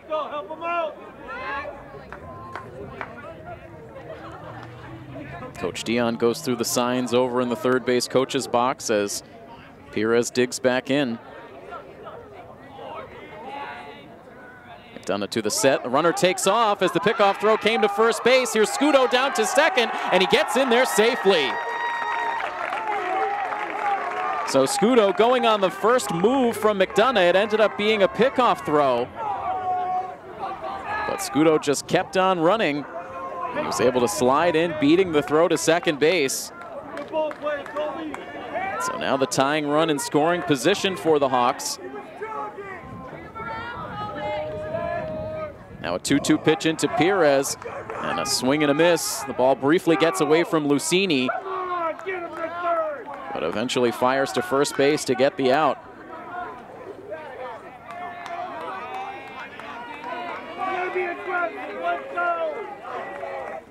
So McDonough now with 4 Ks. Sciutto held at second base.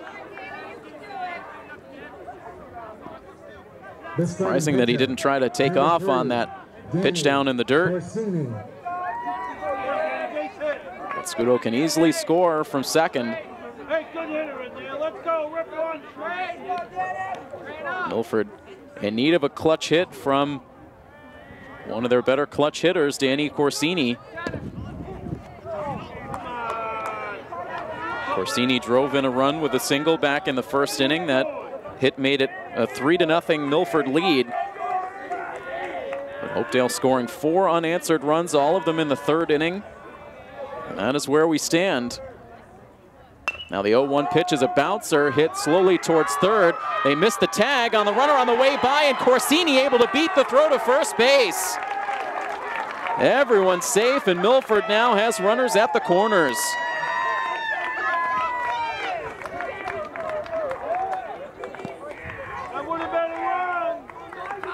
Sean Ryan at third base, for some reason, decided to take a moment to try to apply the tag on the runner going past him from behind. Did not make that tag.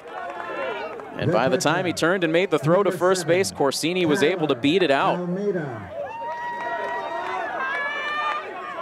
So Milford with some life.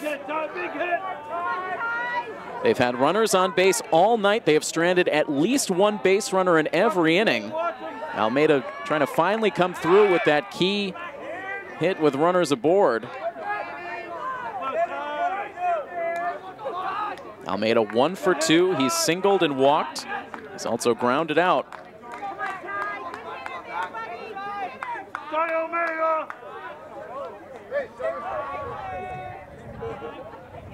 McDonough to the set. Will double up on pickoff throws to first. Corsini not far off the bag.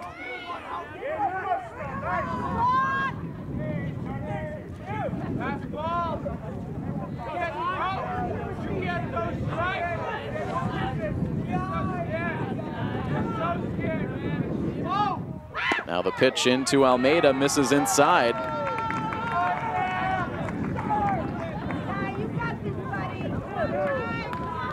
Tyler Almeida's been one of the most reliable hitters in the second half of the season for the Hawks. A .333 batting average coming into tonight. Now the 1-0 pitch, and he pops it up foul. That will clear the backstop. Drifting out of play. And a 1-ball, 1-strike count.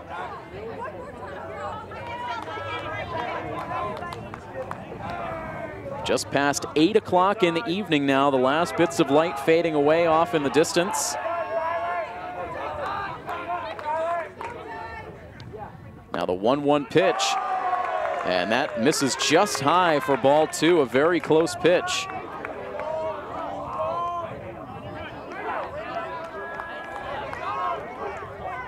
The light post out in left field.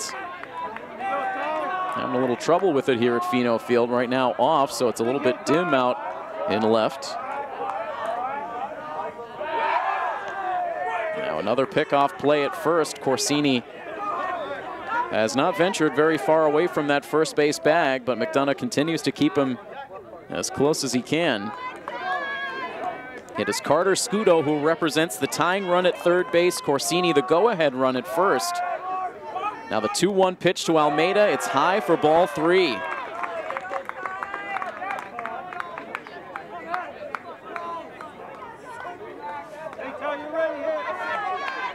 Nicholas Ouimet waits on deck, the lefty.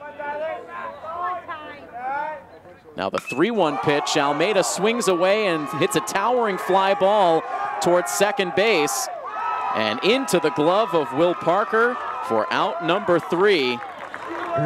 Almeida going after that 3-1 pitch and pops it up to end the inning as Milford strands 2 more base runners. And so we will move on to inning number 7 here at Pheno Field, where it remains Hopedale 4 and the Milford Scarlet Hawks 3 here on coverage of this senior night edition of Milford High School Baseball on Milford TV.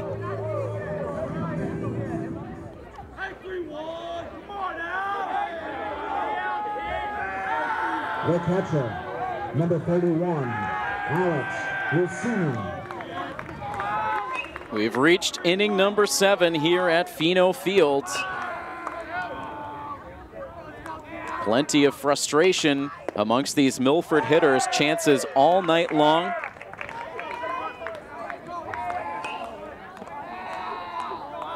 Three runners stranded in the second and third innings. Single runners stranded in the fourth and fifth, and 2 more runners stranded in the 6th inning. A grand total of 11 runners left on the bases in this game for the Scarlet Hawks.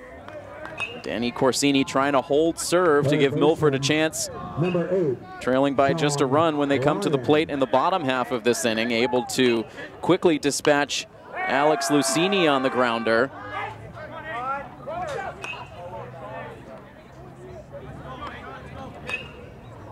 Now Sean Ryan at the plate. Ryan, a ground out in the first, reached on an error in the third, and then grounded to short to conclude the 4th inning. Now takes a pitch low.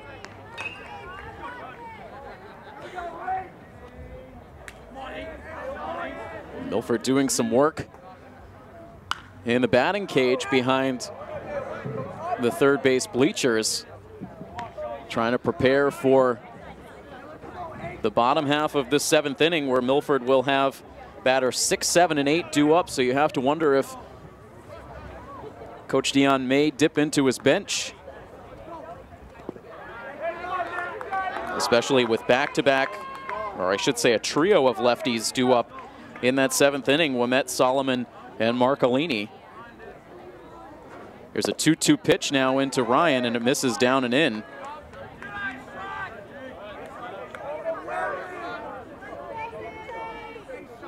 Corsini working quickly with the bases empty. His 3-2 pitch is swung on and missed.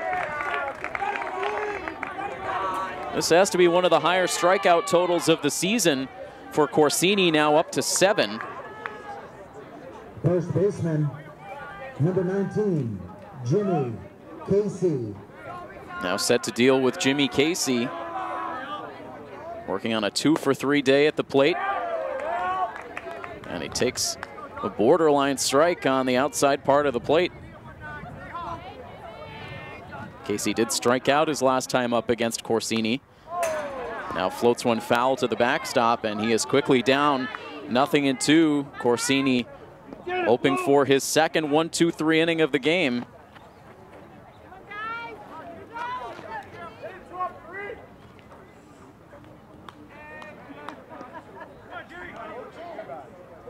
Casey steps back in. And now the 0-2 pitch from Corsini, and that stays high.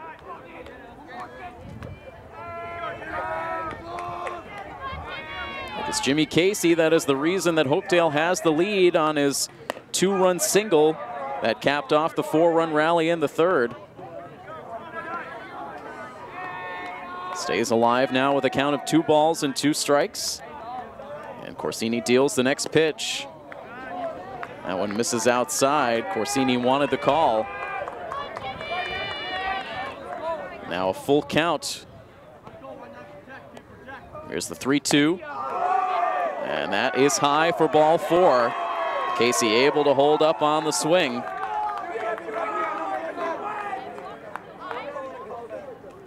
It's the 3rd walk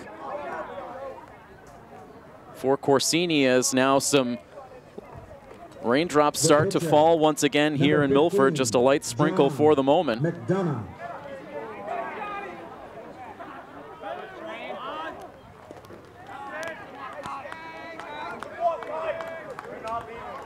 quickly intensifying. We did expect more rain.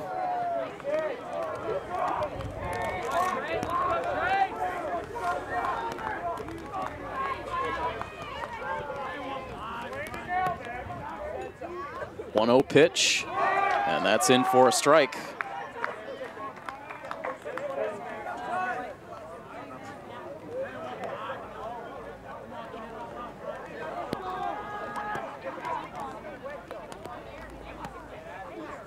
And now a line shot over the glove of Corsini and out into center field.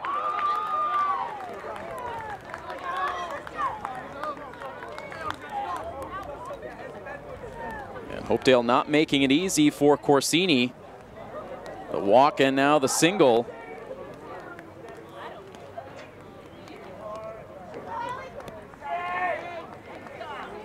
And that will turn out to be the last hitter for Corsini. Again, a good outing all the way around for Corsini. The one tough inning with an error mixed in and a lot of soft contact that found its way through.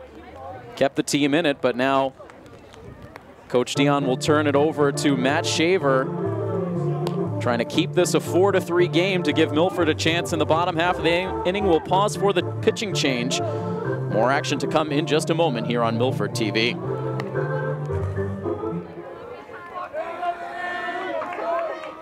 So Shaver on now in a crucial relief appearance.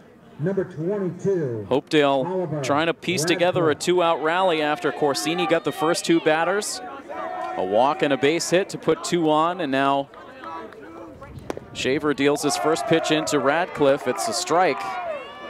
Corsini remains in the game. He takes over at third with Colby Perez shifting to short, taking the place of Shaver. And now this pitch hits off the glove of Almeida, will roll to the backstop, and both runners will have a chance to move up.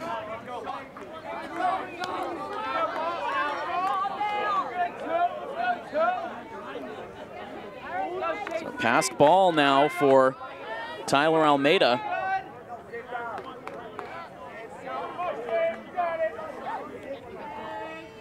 And a hit now will score two easily.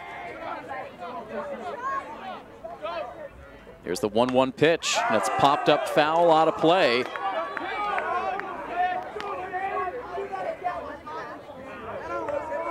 And so now a 1-ball, 2-strike count. Shaver back to the set. And the pitch up over the head of Oliver Radcliffe. He was able to duck out of the way.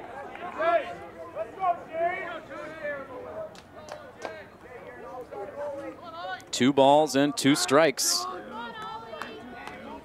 Runners lead away from second and third. Here's the pitch, and it's high for ball 3.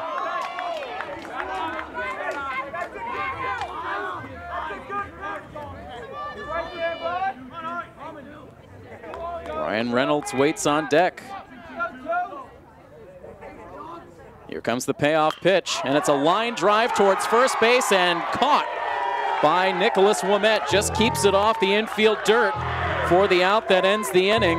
Hopedale strands 2 in scoring position, and we will head on to the bottom of the 7th inning. Milford needs a run to tie, 2 to win. We'll see if they can get it done when we come back after this here on Milford TV.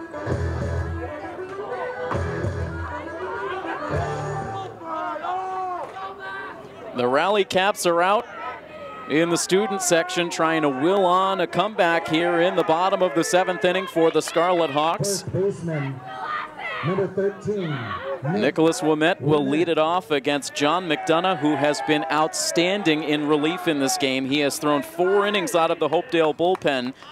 He has not allowed a run, scattering 3 hits. He's walked 2 and struck out 4. Dealing with the lefty Ouimet, he deals ball 1 low. Luke Rosa has grabbed a bat and stepped out on deck, so he will likely bat in the place of Cameron Salomon. Here's the 1-0 pitch, and that buzzes inside.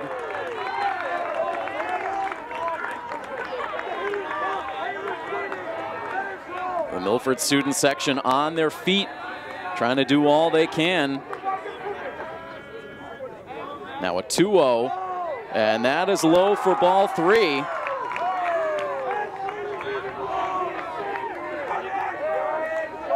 You wonder how much McDonough has left in the tank. No one warming in the Hopedale bullpen. Here's the 3-0 pitch, and that grabs a piece of the inside part of the plate. Borderline pitch. Ouimet was ready to take his base. Instead, he will stay up there with a count of 3-1. And now that pitch misses low for ball 4. McDonough loses his cap and he loses the batter. He puts the tying run on first base to lead off the inning.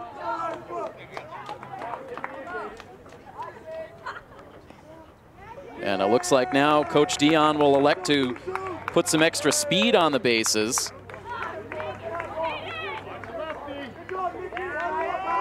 Fernandez will come out of the dugout to run for Ouimet. He represents the tying run at first. Number 22, Jadon Fernandez. Ladies and gentlemen, your attention please, pinch hitting. And so now we will see Luke Rosa. He replaces Cameron Salomon, who had a tough day at the plate, going 0 for 3.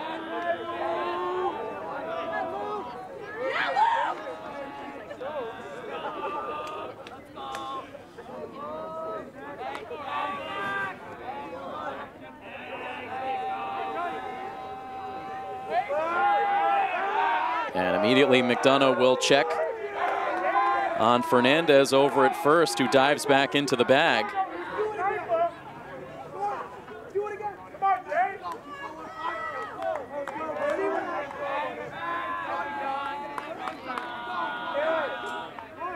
Now the first pitch into Rosa misses up and away. And so that's now 5 of the first 6 pitches in this inning missing the strike zone for McDonough. Rosa brings an even 300 batting average to the plate here in the 7th inning. Again, he was the offensive hero the last time Milford faced Hopedale. He hit a home run. Now takes a pitch that grazes the outside part of the plate. And the count evens at a ball and a strike. Fernandez a lead at first, and Rosa can't catch up to the fastball. Good velocity on that pitch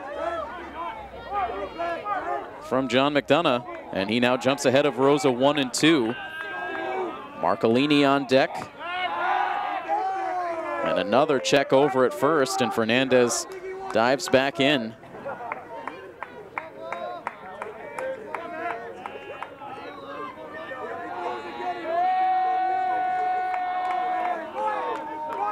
Now the 1-2 pitch into Rosa, and he hits it hard but foul. Out of play off to the left. A little bit early on the swing.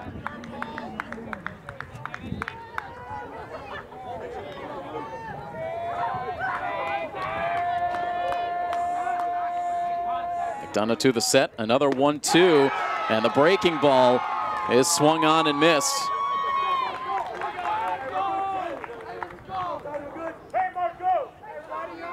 So Rosa strikes out for the first out of the inning.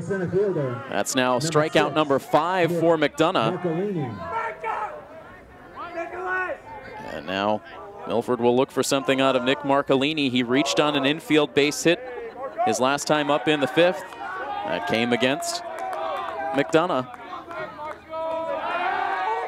And now another pickoff play over at first base. Fernandez with a bit of a bigger lead that time.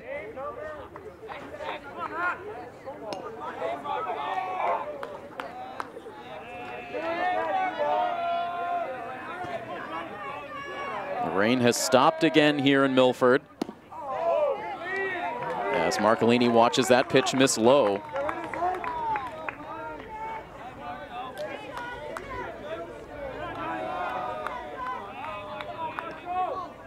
Jadon Fernandez has only appeared in 6 games this season.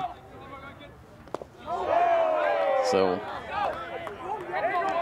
not likely that you'd see him stealing in this situation, especially with McDonough on the mound, who has shown a very good pickoff move. Tough to pick up from the left side. There you see it again, and Fernandez has to dive back into the bag. McDonough doing everything he can to keep that runner close. But he has fallen behind Nick Marcolini, 2 balls and no strikes. There's the next pitch, and Marcolini was spinning out of the way, and the umpire calls it a strike. The bench hates the call, the student section hates the call. Marcolini stands stoically outside the left side batter's box. How can you see the plate?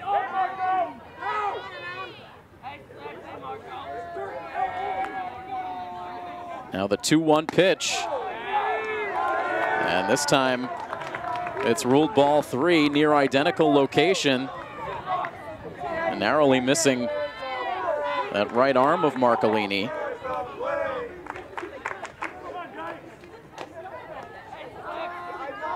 Justin Appleby due up next. McDonough back to the set. The runner holds, the pitch misses. Outside for ball 4, no, a strike. Marcolini had tossed the bat away, was a third of the way down the line. A late strike call.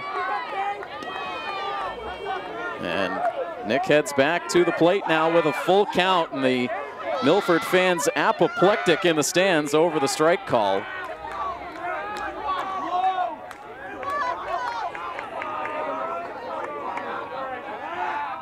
And before we see a 3-2 pitch, we see another pickoff throw to first.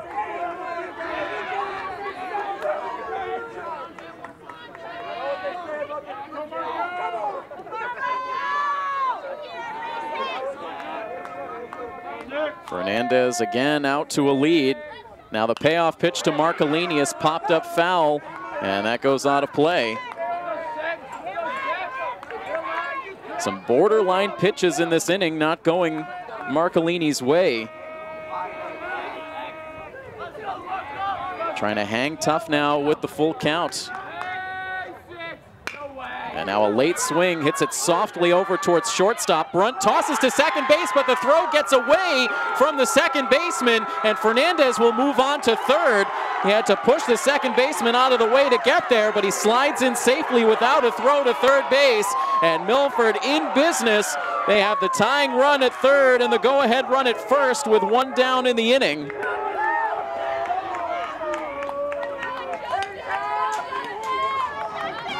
Will Parker unable to hang on to that throw from Brunt. It was a fine throw and it beat the runner, but Parker just could not secure it. And so an error by the second baseman injects more life into this crowd. Justin Appleby. Marcolini ends up reaching on the fielder's choice as Hopedale commits their first error of the night. And Alex Lucini now calls timeout and gathers the entire infield.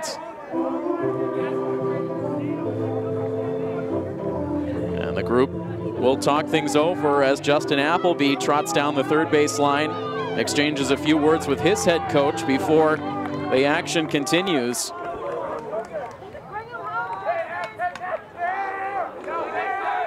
Milford has excellent speed on the bases, and Fernandez at third and Marcolini at first.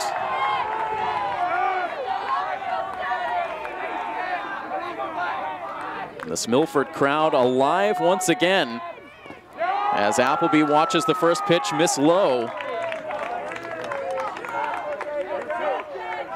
Will we see Marcolini dare to attempt a steal of second base? Still no activity in the Hopedale bullpen, so this is McDonough's inning. And they check on Marcolini at first, and he's able to get back safely.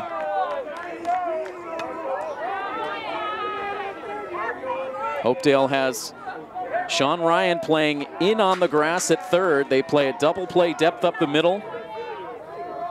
Jimmy Casey holding that runner on at first. Here's the 1-0 pitch into Appleby. It's hit past the dive with a shortstop out into left field, and in to score comes Jadon Fernandez to tie this game up at 4.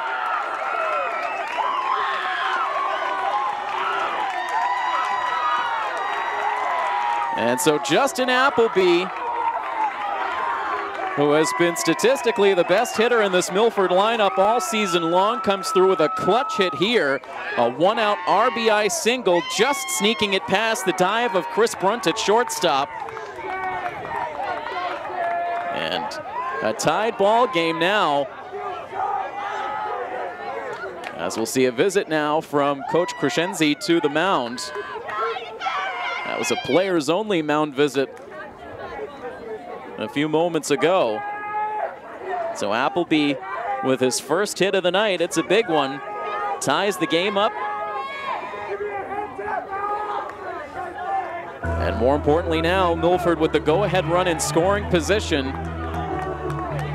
with Marcolini at second, Appleby at first, but the only runner that matters is Marcolini. And now Milford with their best RBI man at the plate, Matt Shaver.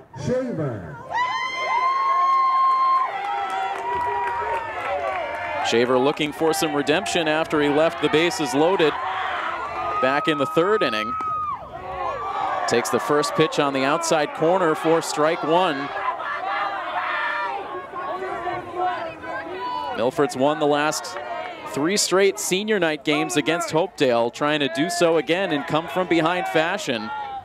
Here's the 0-1 pitch. It's floated in foul ground down the right field line. A long run for Casey, the first baseman. He can't get it. Bounces off the warning track. And Shaver is down 0-2.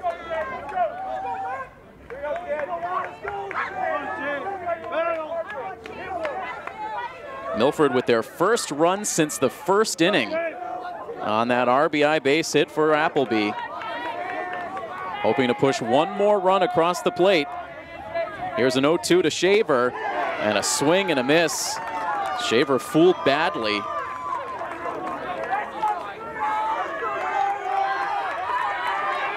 And so 2 outs now in the inning. And this crowd now roaring for the sophomore Carter Sciutto.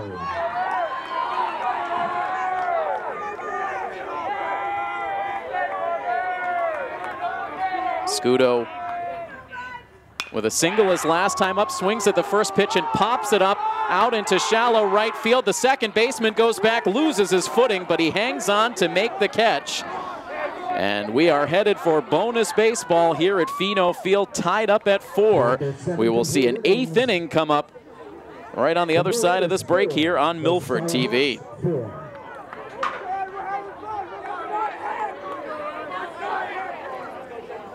Milford left the potential winning run in scoring position in the bottom of the 7th inning, but they do push across the tying run to send us on to extra innings. And Matt Shaver continues to work in relief, gets a swing and a miss from Ryan Reynolds as we open up the top of the 8th. And now carves a foul out of play, and Reynolds down 0-2. He took the place of Jackson Powell in the number 9 spot in the order back in the 6th inning. He's 0 for 1. Now an 0-2 pitch from Shaver, and it's sent in the air down the left field line in foul territory. A long run for Corsini and Sciutto, neither could get there. And Reynolds will hang in there.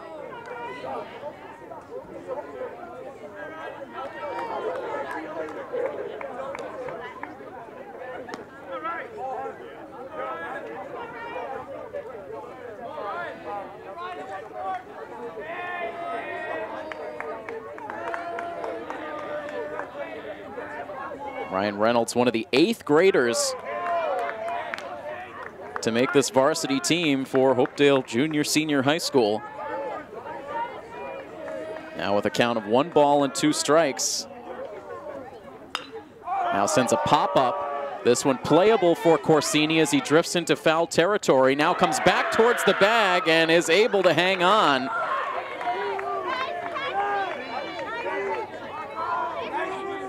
Traveled into foul territory, then had to lunge back towards the line, but he holds on for out number 1. Center fielder, number 16, Jake Biseglia. And that brings up Jack Biseglia, who is 1 for 4 on the night. That one hit an infield single that touched off the 4-run Hopedale rally in the 3rd inning, the one and only inning in which Hopedale scored tonight. Now sends a pop fly foul and out of play behind the first base bleachers.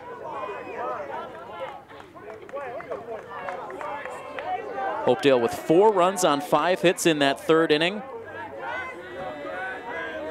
They've scattered just 6 hits through the remainder of the game, and now on an 0-2 pitch, Biseglia very late on the fastball from Shaver. He gets the strikeout. Second baseman, number 7. That's the 8th K for Milford pitching. 8 strikeouts on each side. And now first pitch swinging, Will Parker pops one up out into shallow center field, where it is the second baseman, Justin Appleby, who travels out to make the catch. And it is a lightning quick 1-2-3 top of the 8th inning for Matt Shaver. Another chance for the Scarlet Hawks to walk off with the win when they come to the plate in the bottom of the 8th inning. That is next here on Milford TV.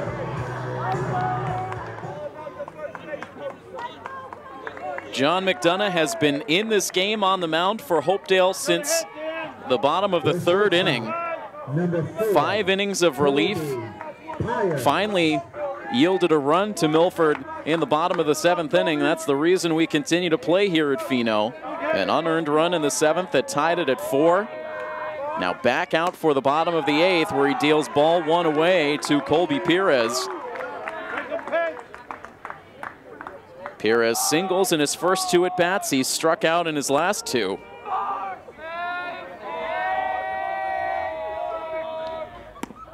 The middle of the order bats coming up for the Scarlet Hawks: Perez, Corsini, and Almeida. 2 balls and no strikes the count. And now a hard ground ball. That's going to sneak through the left side, just underneath the glove of Chris Brunt. And for the 2nd straight inning, Milford puts the leadoff man on, as Perez comes through with his 3rd hit of the game. The winning run on once again for Milford. Third baseman, number 3. And now Danny Corsini stands in. Corsini's been on base 3 of the 4 times he's come to the plate. A pair of hits and a walk.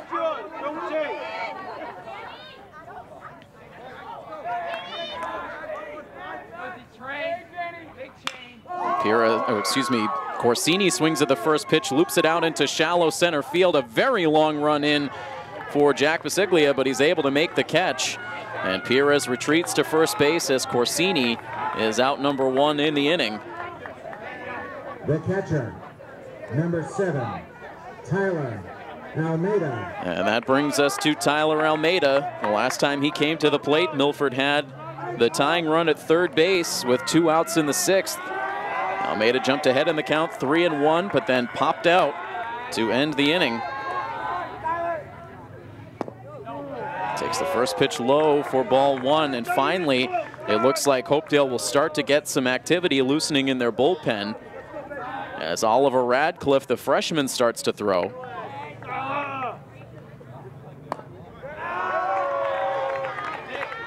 Almeida takes the pitch high, ahead in the count now 2-0.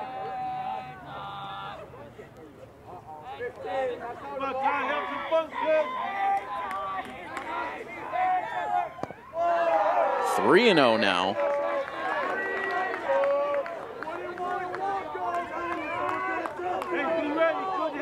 Still just a long toss in the bullpen right now for Radcliffe, so he still needs a bit to get loose. Once again, the Milford bench smelling a potential rally. And that pitch hits the outside corner.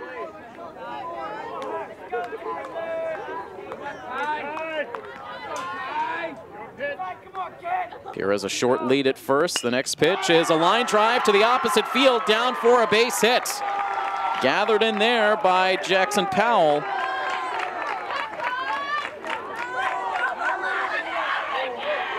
Two runners on now with nobody out.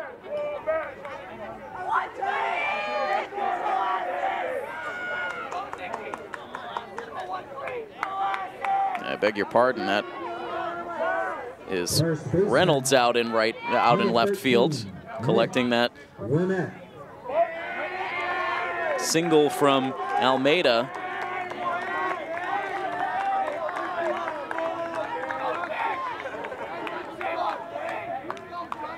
The winning run in scoring position for Nicholas Ouimet, who just barely gets out of the way of that pitch.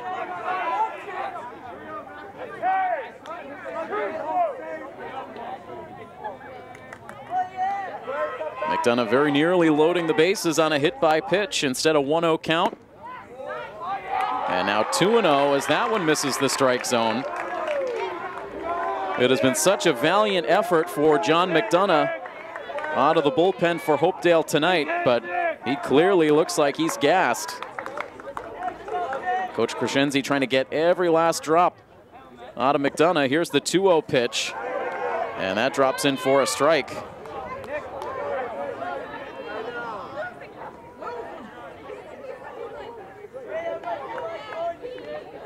Two balls and one strike with two runners aboard. And now a swing and a miss.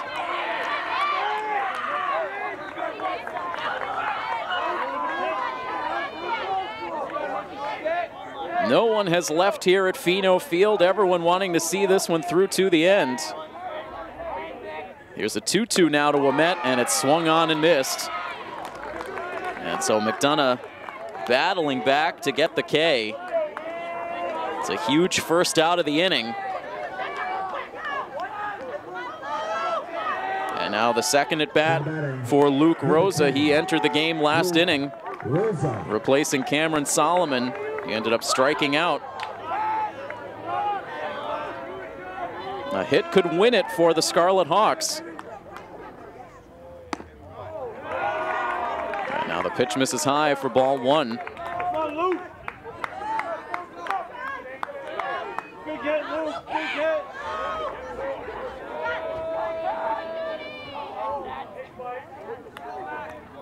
Big lead at second now for Perez. As the pickoff throw comes in towards first, Almeida able to get back standing.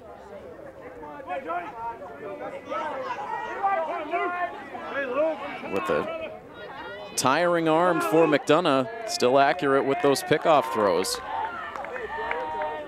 Here's the 1-0 pitch. Rosa takes it down and in.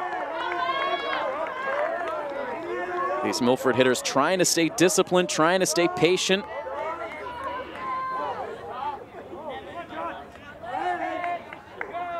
Rosa into a hitter's count now, up 2-0. Here's the next offering, and a swing and a miss.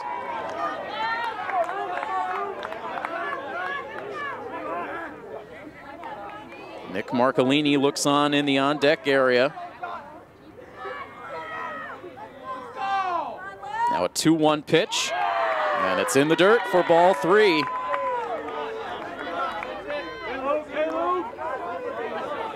A walk would push that winning run to third base.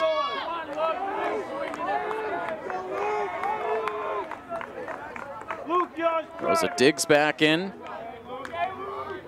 Now the 3-1 pitch, and it's taken on the outside edge for strike two.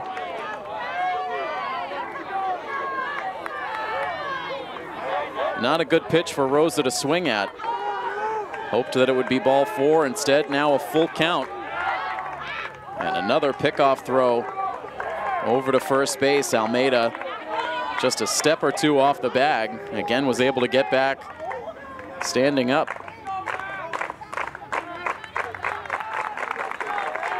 The student section gets loud once again.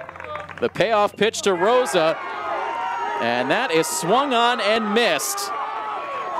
And that strikeout will end the inning. Milford once again strands the winning run in scoring position, and we will see a ninth inning here at Pheno Field. The senior night just keeps on going, and we'll keep the action going for you next here on Milford TV.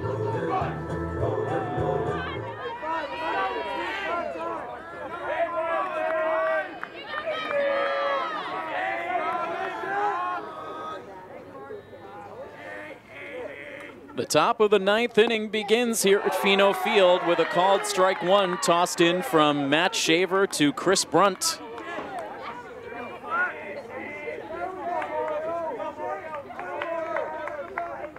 Shaver working very quickly, now tosses that one over the back of Brunt.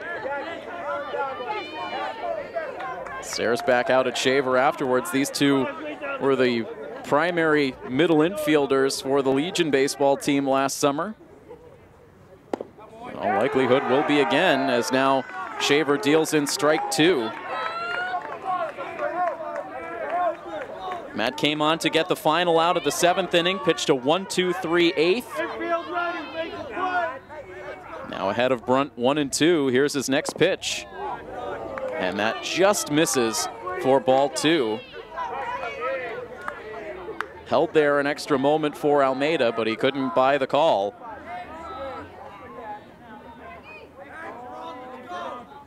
And now a 2-2 pitch from Matt Shaver. And it's sent foul to the backstop. Hopedale with their 3, 4, and 5 hitters, Brunt, Lucini, and Ryan.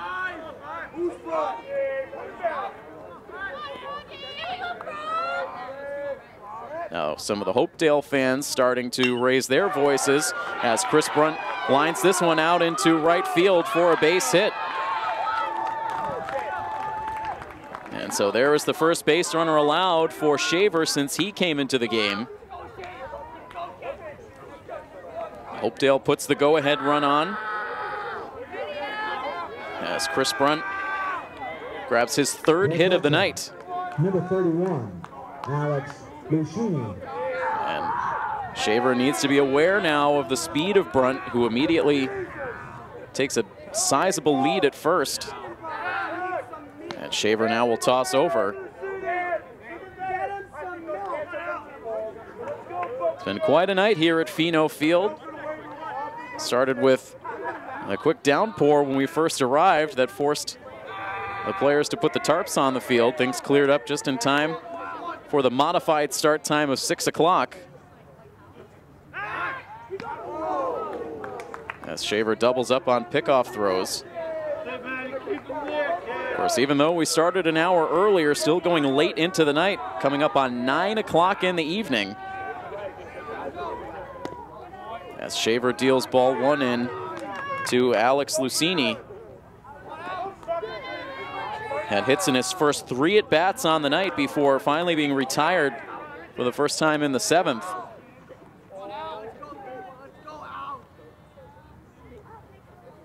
Hesitation now for Shaver, and finally timeout is called. Trying to throw off the timing of Brunt at first.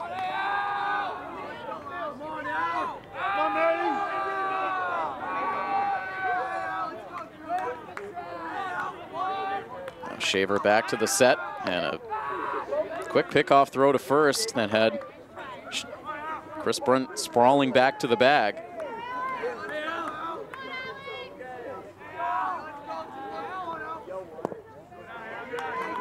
Quicker delivery, but Shaver misses low. And it's a 2-ball, no-strike count to Lucini. He drove in one of the 4 Hopedale runs in the 3rd. And now, in the driver's seat in this at-bat, up 3 balls and no strikes. With Sean Ryan waiting on deck.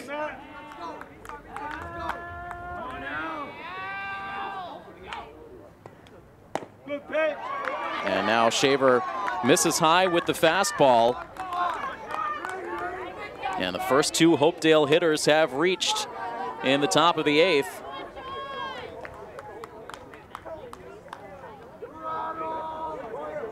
And now a visit to the mound for Coach Dion. Milford has continued to leave base runners on in every inning. so many chances throughout the night. They were finally able to push the equalizer across in the bottom of the 7th inning, but left the winning run in scoring position. They were able to get a leadoff single in the 8th inning. They put that winning run again at second base. But back-to-back strikeouts brought an end to the rally. And in all, it has been 15 runners stranded on through 8 innings for the Scarlet Hawks. It's been a season-long problem that we've talked about off and on with Coach Dion, who now finally ends a lengthy discussion on the mound with his pitcher and entire infield. But Milford, this entire season, getting runners on has not been the problem. The problem has been driving them in. Milford now has Corsini and Ouimet in tight on the grass at the corners. They play at double play depth up the middle as immediately they put a pickoff play on at second base, with Appleby coming in towards the bag, but Brunt able to dive back in.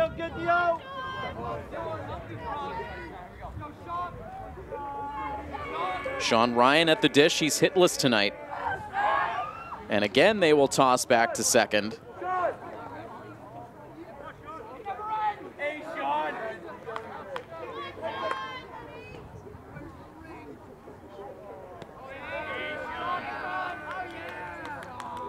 Now finally, Ryan will see a pitch, and he pops the bunt attempt foul down the first base line. Trying to sacrifice that go-ahead run to third.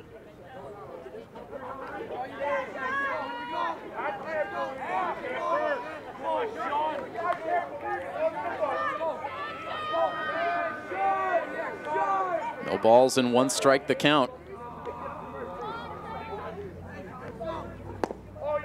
And Ryan pulling the bat back as that fastball came inside.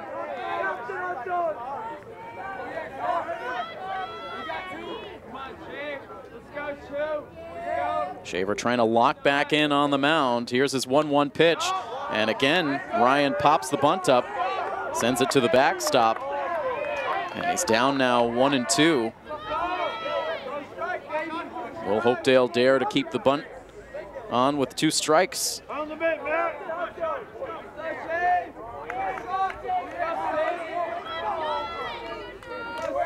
Shaver would love a strikeout.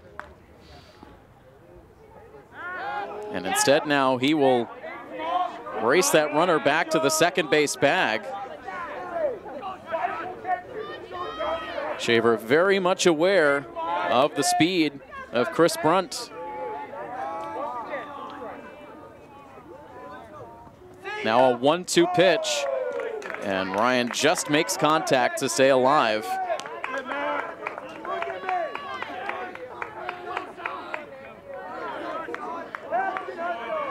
Coach Dion corrals the loose ball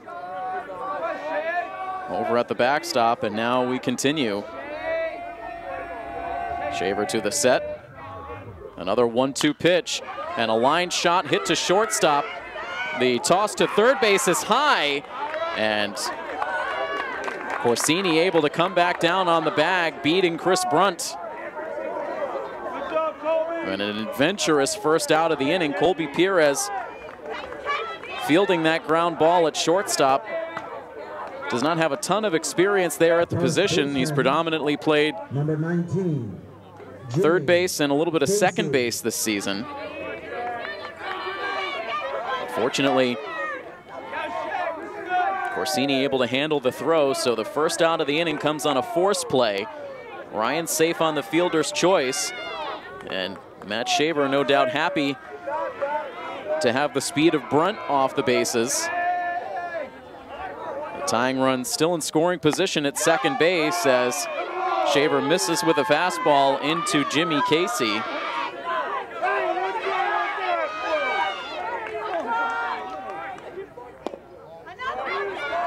Now 2-0 the count.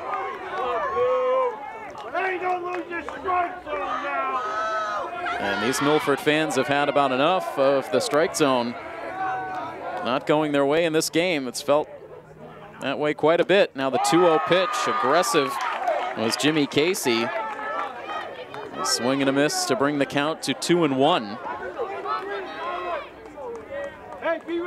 John McDonough waiting on deck. Now the 2-1 pitch popped foul.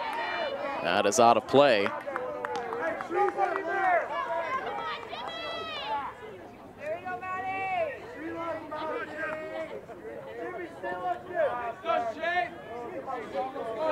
Two balls and 2 strikes.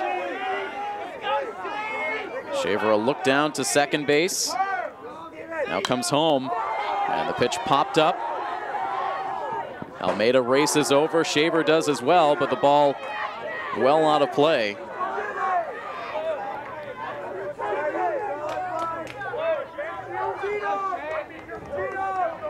Take your time, Jim.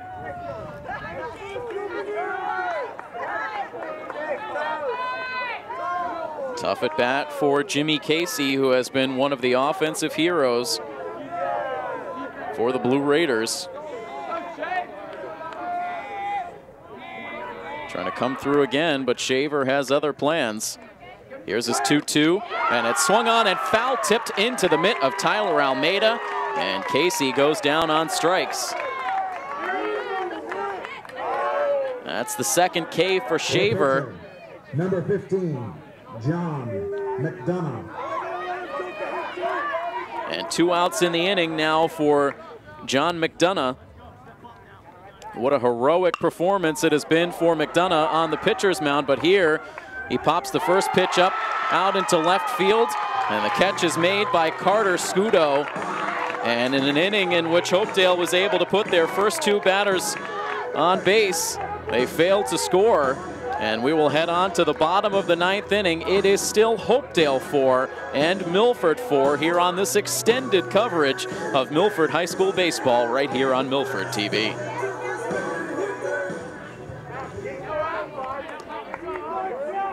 Well, after John McDonough tossed 6 innings out of the Hopedale bullpen, finally a new arm on for the Blue Raiders, as it is the freshman Oliver Radcliffe who will take over. Radcliffe has thrown just 1 inning on this season for Hopedale. It was a scoreless inning of relief. Now batting number 6, Nick Marcolini. And these Milford hitters, no doubt thrilled to see McDonough no longer in the mix. Meanwhile, Marcolini swings at the very first pitch and grounds it to McDonough, who stays in the game, returns to his former post at first base. And I believe Jimmy Casey has now returned to left field. Second baseman, number 15. So 1 pitch and 1 out Appleby. here in the bottom of the 9th inning.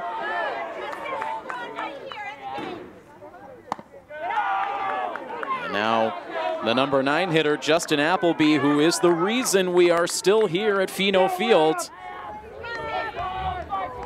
At 9:05 in the evening, an RBI single back in the 7th inning that tied the game. Now he floats one out to shallow center field, and that drops down for a base hit.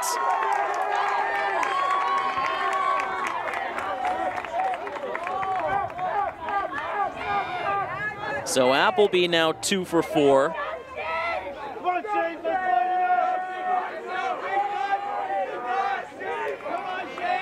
And another chance for Matt Shaver, who has left 5 runners on tonight. He has not had a hit since the first inning. He is 1 for 5. Pitched himself out of a jam in the top half of this inning. Now swings at the first pitch and laces it down the right field line, but that hooks foul.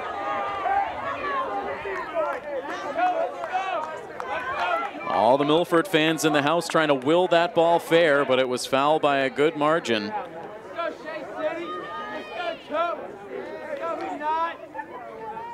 Decent speed at first base in Appleby. The pitch misses inside, evening the count at 1. Another lefty arm on for the Blue Raiders.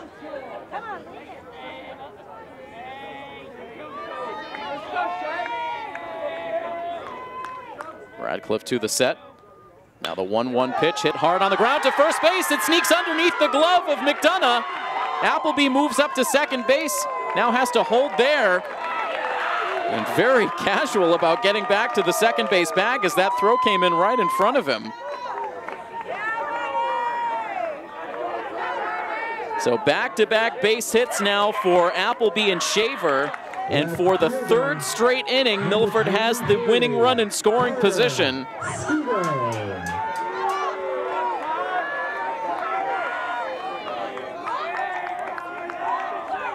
Another chance for Carter Sciutto to play the hero. He popped out to end the 7th inning with that winning run at second base.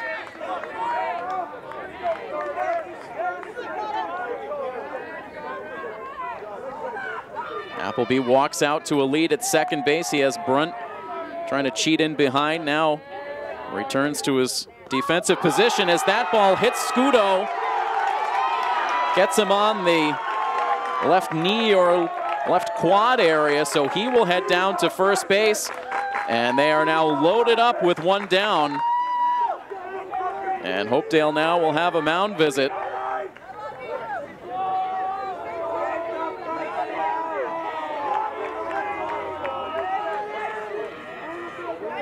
The base is full of Milford runners, but the only one that matters is the one at third base. That is Justin Appleby.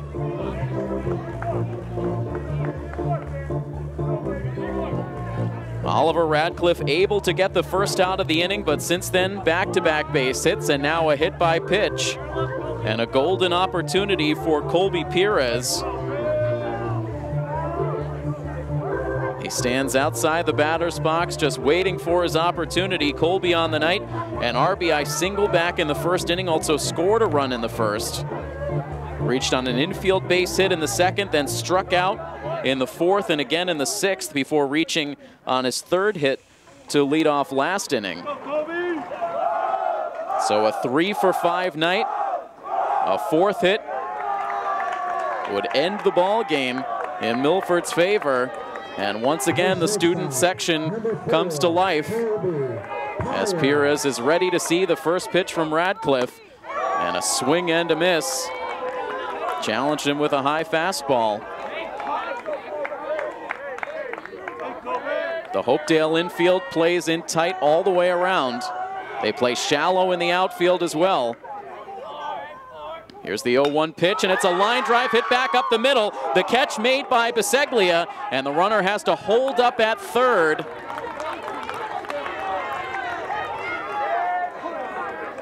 Hit well by Perez, but the defensive alignment was perfect for Hopedale as Biseglia was in tight. He was able to make the catch, and Appleby had to hold up at third.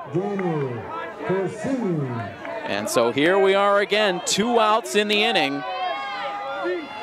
And it's all up to Danny Corsini. The outfield back out to a standard depth, as is the infield. And Corsini carves the first pitch foul for strike one. These fans will take a run any way they can get it. A walk, a wild pitch, a hit batter. Here's the 0-1 pitch. He misses high. Lucini popping up out of the crouch, but no one covering the third base bag. 1 ball and 1 strike. Radcliffe winds and fires and misses up and away. Now 2-1. Corsini trying to stay within himself. So it's been a physically draining game for these two teams, a heavyweight bout. Now the 2-1 pitch, and Corsini hits it in the air out to right field. On the move goes Tyler Lane. It's over his head, and in to score the game-winning run comes Justin Appleby. And here in the bottom of the 9th inning, it is the senior captain, Danny Corsini, here on senior night, who's able to deliver the walk-off hit And in 9 innings, Milford escapes with a 5-4 victory. What a back and forth game between these two teams. But it is Corsini who wins it for the Scarlet Hawks. And the fans here erupt in applause. And handshakes all around now for these two good-natured rivals. They both pushed each other to the limit, but in the end, Milford takes it by a final score of 5-4. And with this victory, Milford seals up their spot in the MIAA tournament. They improve to 10-9 on the season. And with the loss, the Hopedale Blue Raiders fall to 9-7 on the season. Well, what an exciting game here tonight. And a big thank you to our Milford TV crew going late into the night to bring you coverage of this game. Our director, Mike Sperling, and our camera operators, Scott Crisafulli and Malcolm Zale.